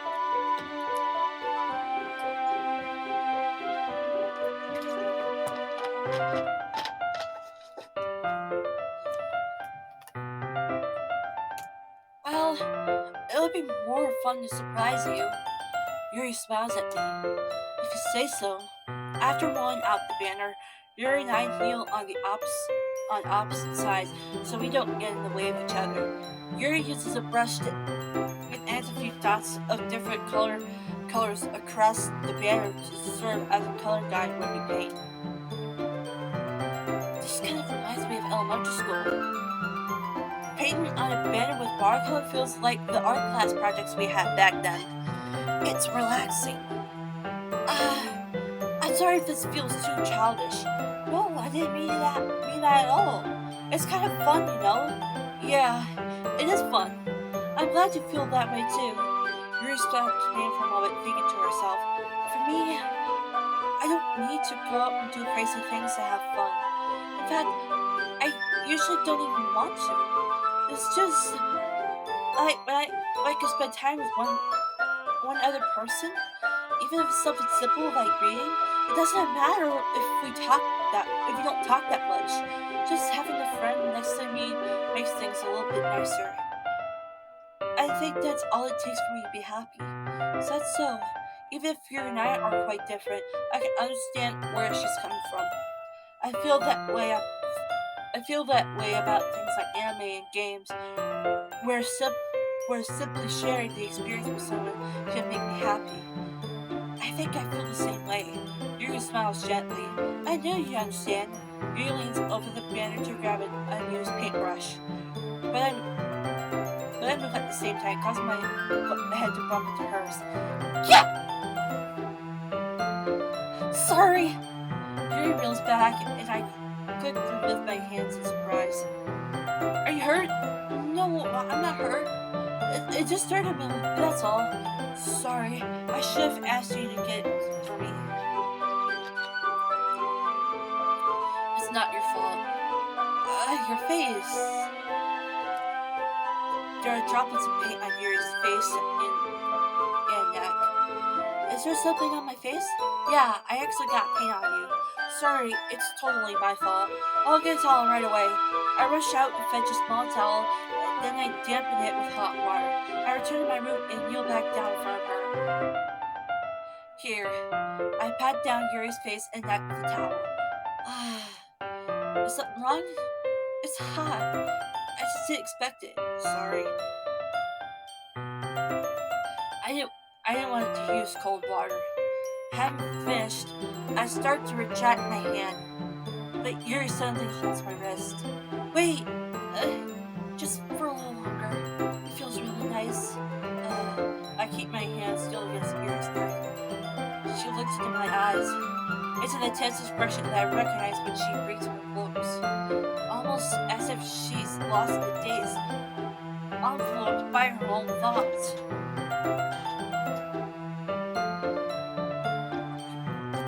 She might be falling in love with me. I know I'm playing as a boy, but because I'm a girl, I'm starting to feel like we're having like a lesbian connection. Like a romance or something. She breathes gently, half through slightly parted lips. What is happening? Is it the aroma of jasmine oil giving you this dizzy feeling? Yuri's gentle fingers, wrapped around my wrist, sent a tingling sensation through my arm. And suddenly, her face seems to be much closer to mine than it was just a moment ago. Yuri slowly pulls away. Sorry, I've been feeling a little lightheaded late today. I didn't mean to space out. It's fine. The moment is over as soon as it began. Yuri picks up her brush again, but her movement seems clumsier, like she's unable to focus. I remain silent, forced to ignore the event that had just transpired. I hesitantly retrieve my own brush and continue following Yuri's example. That should do it. I finished filling the night sky with the white dots that look like stars. Looking at the banner as a whole, it's very pretty and natural looking. I think it came out better than I expected. I'm really happy with the results. Yeah, me too. Are you going to add the lettering now? Not yet. It needs to dry first. That's true, but it won't take a while. Perhaps it would be best to leave it here and have it ready in the morning. I can do the lettering in class before our event starts. Is that okay? That's totally fine. Wonderful. In that case, I don't think there's anything more for us to do here. Phew. You say that like you're glad it's over. Was I wrong to assume that you were at least enjoying yourself a little bit? Oh no, it's not that. I'm just glad that we managed to get everything done. I see. I am too. I was a little concerned about time. I need to start making dinner soon.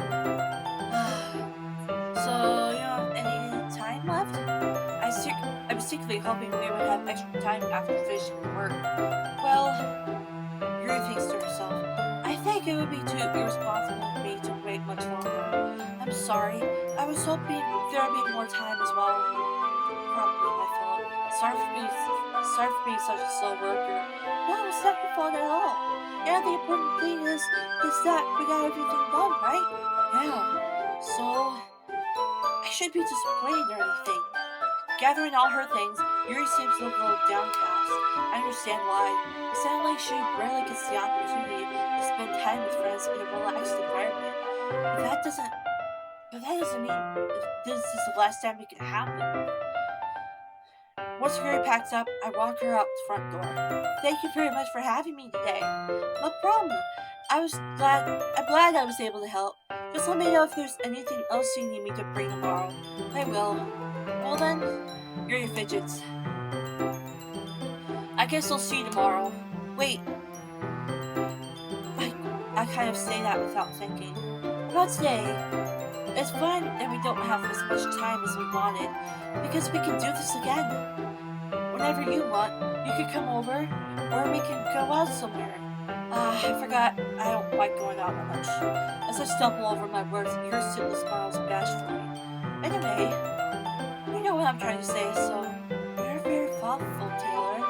Yuri takes a step closer to me, then briefly squeezes my hand. I kind of like that about you. Well, how am I supposed to respond to that?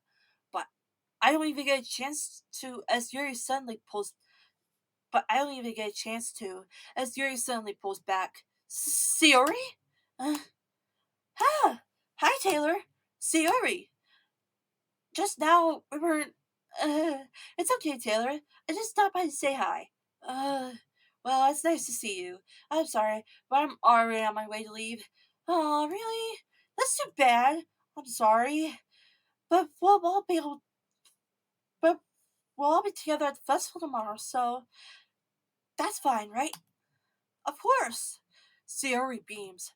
Yeah, so I'll see you tomorrow. Clearly embarrassed, Yuri hurries off. Sayori waves goodbye after her. Sayori, I thought you didn't want to come over today. Well, I tried staying in my room, but my imagination was being really mean to me, so I had to come over here and see it for myself. See what? What are you talking about? You know, how much fun you're having with Yuri, and how close you got to her. It makes me really happy. and that you made such good friends. That's all that matters to me. Tears start to fall down Siri's face. That's all that matters to me. Why am I feeling this way, Taylor? I'm supposed to be happy for you. Why does it feel like my heart is splitting in half? It hurts so much. Everything hurts so much. This would be so much better if I could just disappear. Siri, don't say that. It's true, Taylor. If I wasn't here, then you would have to waste your sympathy on me. You wouldn't have to put it up with me being selfish. Monica was right. I should just... Monica? Monica's right about what? Siri, what I said before is true. I'm not going to let this continue. Caring about you like this isn't the burden your mind is making it out to be. It's something that makes me happy. It's something that I would trade for anything else. So even if it takes an entire lifetime, I'm going to be by your side until you won't feel any more pain. But Siri looks away. I put a hand on her shoulder to reassure her. I'm scared, Taylor. I'm really scared. What are you scared of, Taylor? I'm scared that I might like you more than you like me. Siri, it's true, isn't it? I was weak and started to like you too much. I did this to myself. Taylor. Poor Siri. She has a lot going on. I like you so much that I want to die. That's how I feel. And that's enough, Siri. I don't want you to hurt anymore. I slide my hand down Siri's arm and squeeze her hand in my own. Do you remember how I said I always knew what's best for you? Do you still believe me? Wordlessly, Siri nods. Even if you don't understand all of your own feelings, I know what you need the most right now, and that's what I'm going to give you. Sayori, you will always be my dearest friend. What you need the most is for things to be like they've always been. Monica told me the truth. She told me how much happier you seem after I joined the club. I know you're struggling with some really difficult feelings right now, but please trust me that I know what's best for you and what will make you happy in the end. I promise. I'll help get things back to the way they were. I see. Siri forces a smile through an incredibly pained expression.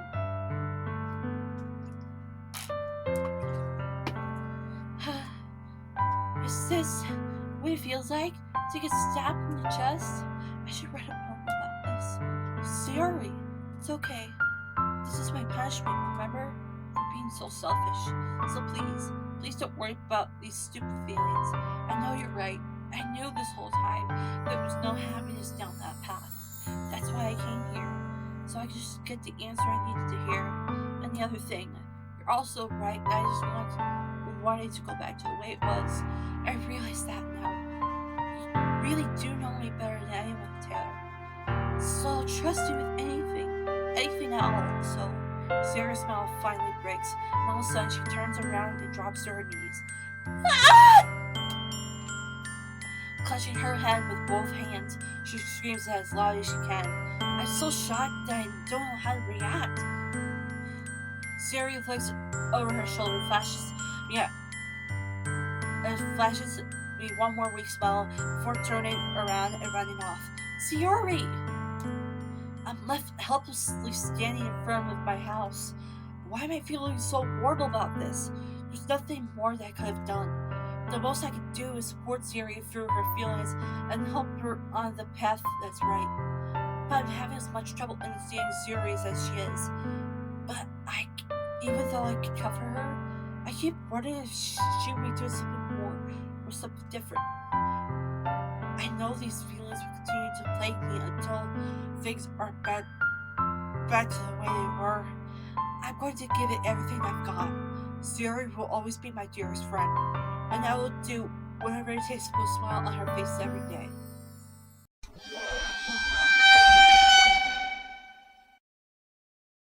It's the day of the festival. Of all days, I expected this to be the one where I'd be walking to school with Siri. But Siri isn't answering her phone.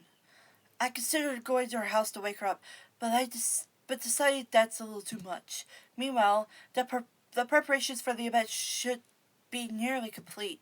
The banner Yuri and I painted is dry, and I gently rolled it up to take with me.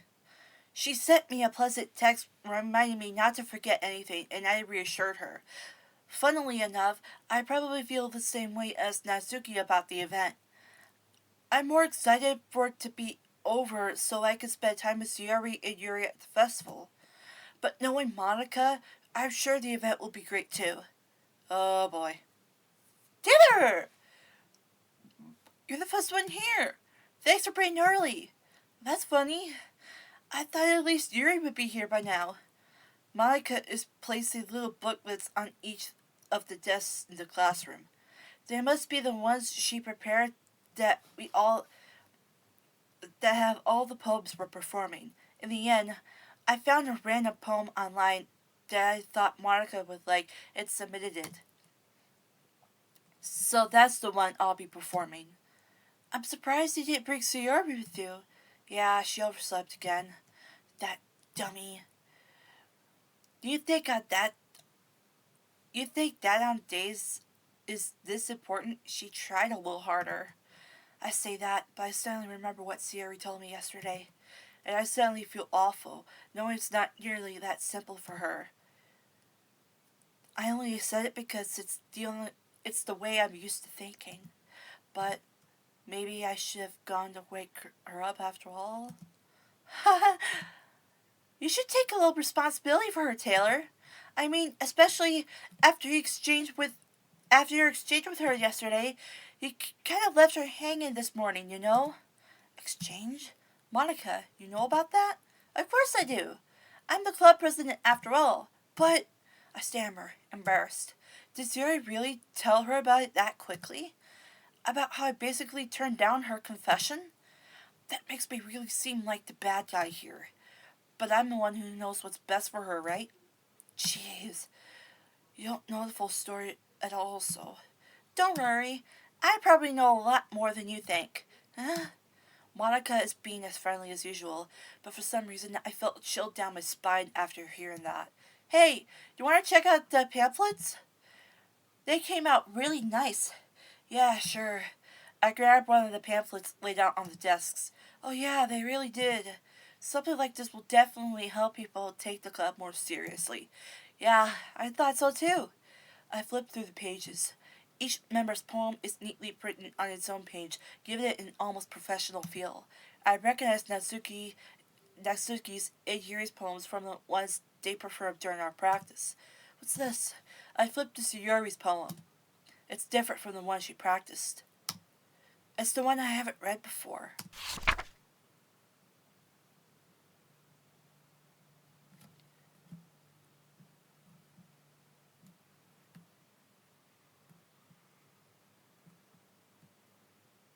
Oh boy. I don't like this at all. No. No, no, no, no. Get out of my head, get out of my head, get out of my head, get out of my head!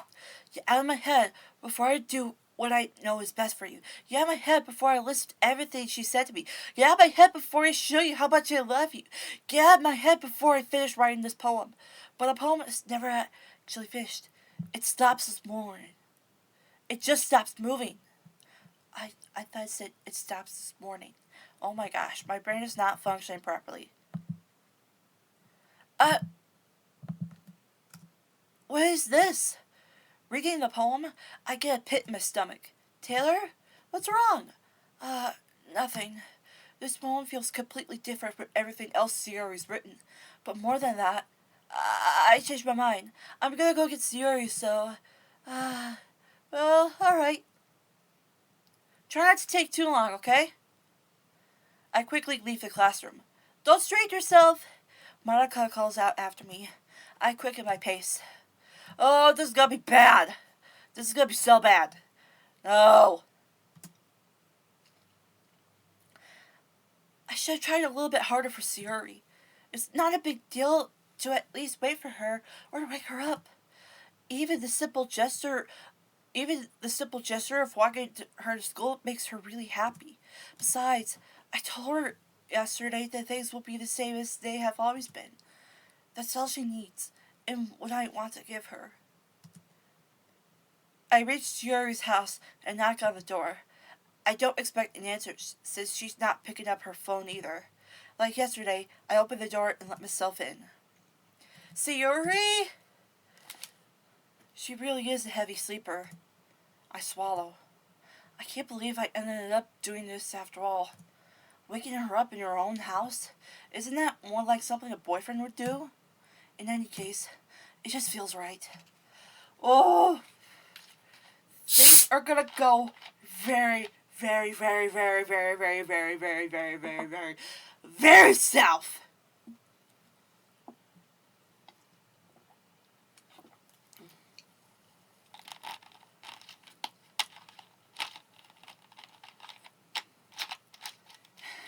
And that is because I watch YouTube, okay? Outside Sayori's room, I knock on her door. Sayori? Wake up, dummy! There's no response. I really didn't want to have to enter her room like this. Isn't it kind of a breach of privacy? But she really leaves me no choice. I gently open the door. Sayori! Oh my gosh! No!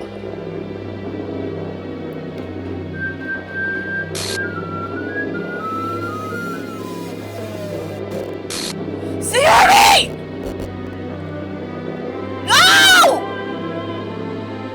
No! What the hell? What the hell? Is this a nightmare? It has to be. This isn't real. There's no way this can be real. Sayori wouldn't do this. Everything was normal up till a few days ago.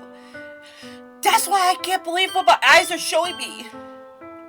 I suppressed the urge to vomit. Just yesterday, I told Sayori I would be there for her. I told her I know what's best and everything would be okay. Then why? Why would she do this? How could I be so helpless? What did I do wrong? Turning down her confession? That has to be what pushed her over the edge. Her agonized scream still echoes in my ears. Why did I do that to her when she needed me the most? Why was I so selfish? This is my fault. My stormy thoughts keep telling me everything I could have done to prevent this. If I just spent more time with her, walked her to school, and gave her what I know she wanted out of our relationship, then I could have prevented this. I know I could have prevented this. Screw the literature club. Screw the festival. I just lost my best friend. Someone I grew up with. She's gone forever now. Nothing I could do could bring her back. Nothing I do could bring her back. This isn't some game where I could reset and try something different. I had only one chance, and I wasn't careful enough. And now I'll carry this guilt with me until I die. Nothing in my life is worth more than hers. But I still couldn't do what she needed from me. And now, I can never take it back. Never, never, never, never, never.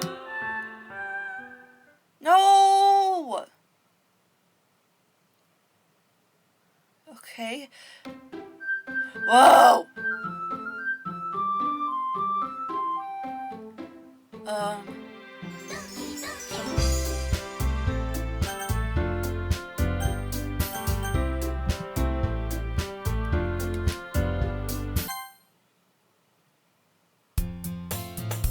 Whoa!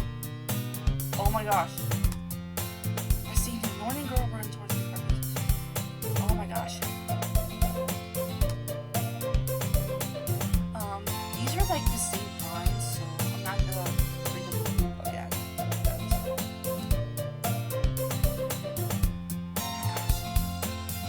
Siri's name is like glitched out. Whoa!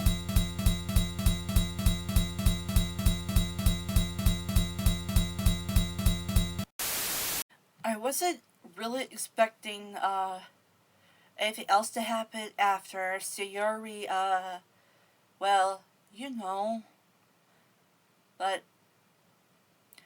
I'm gonna wrap it up here.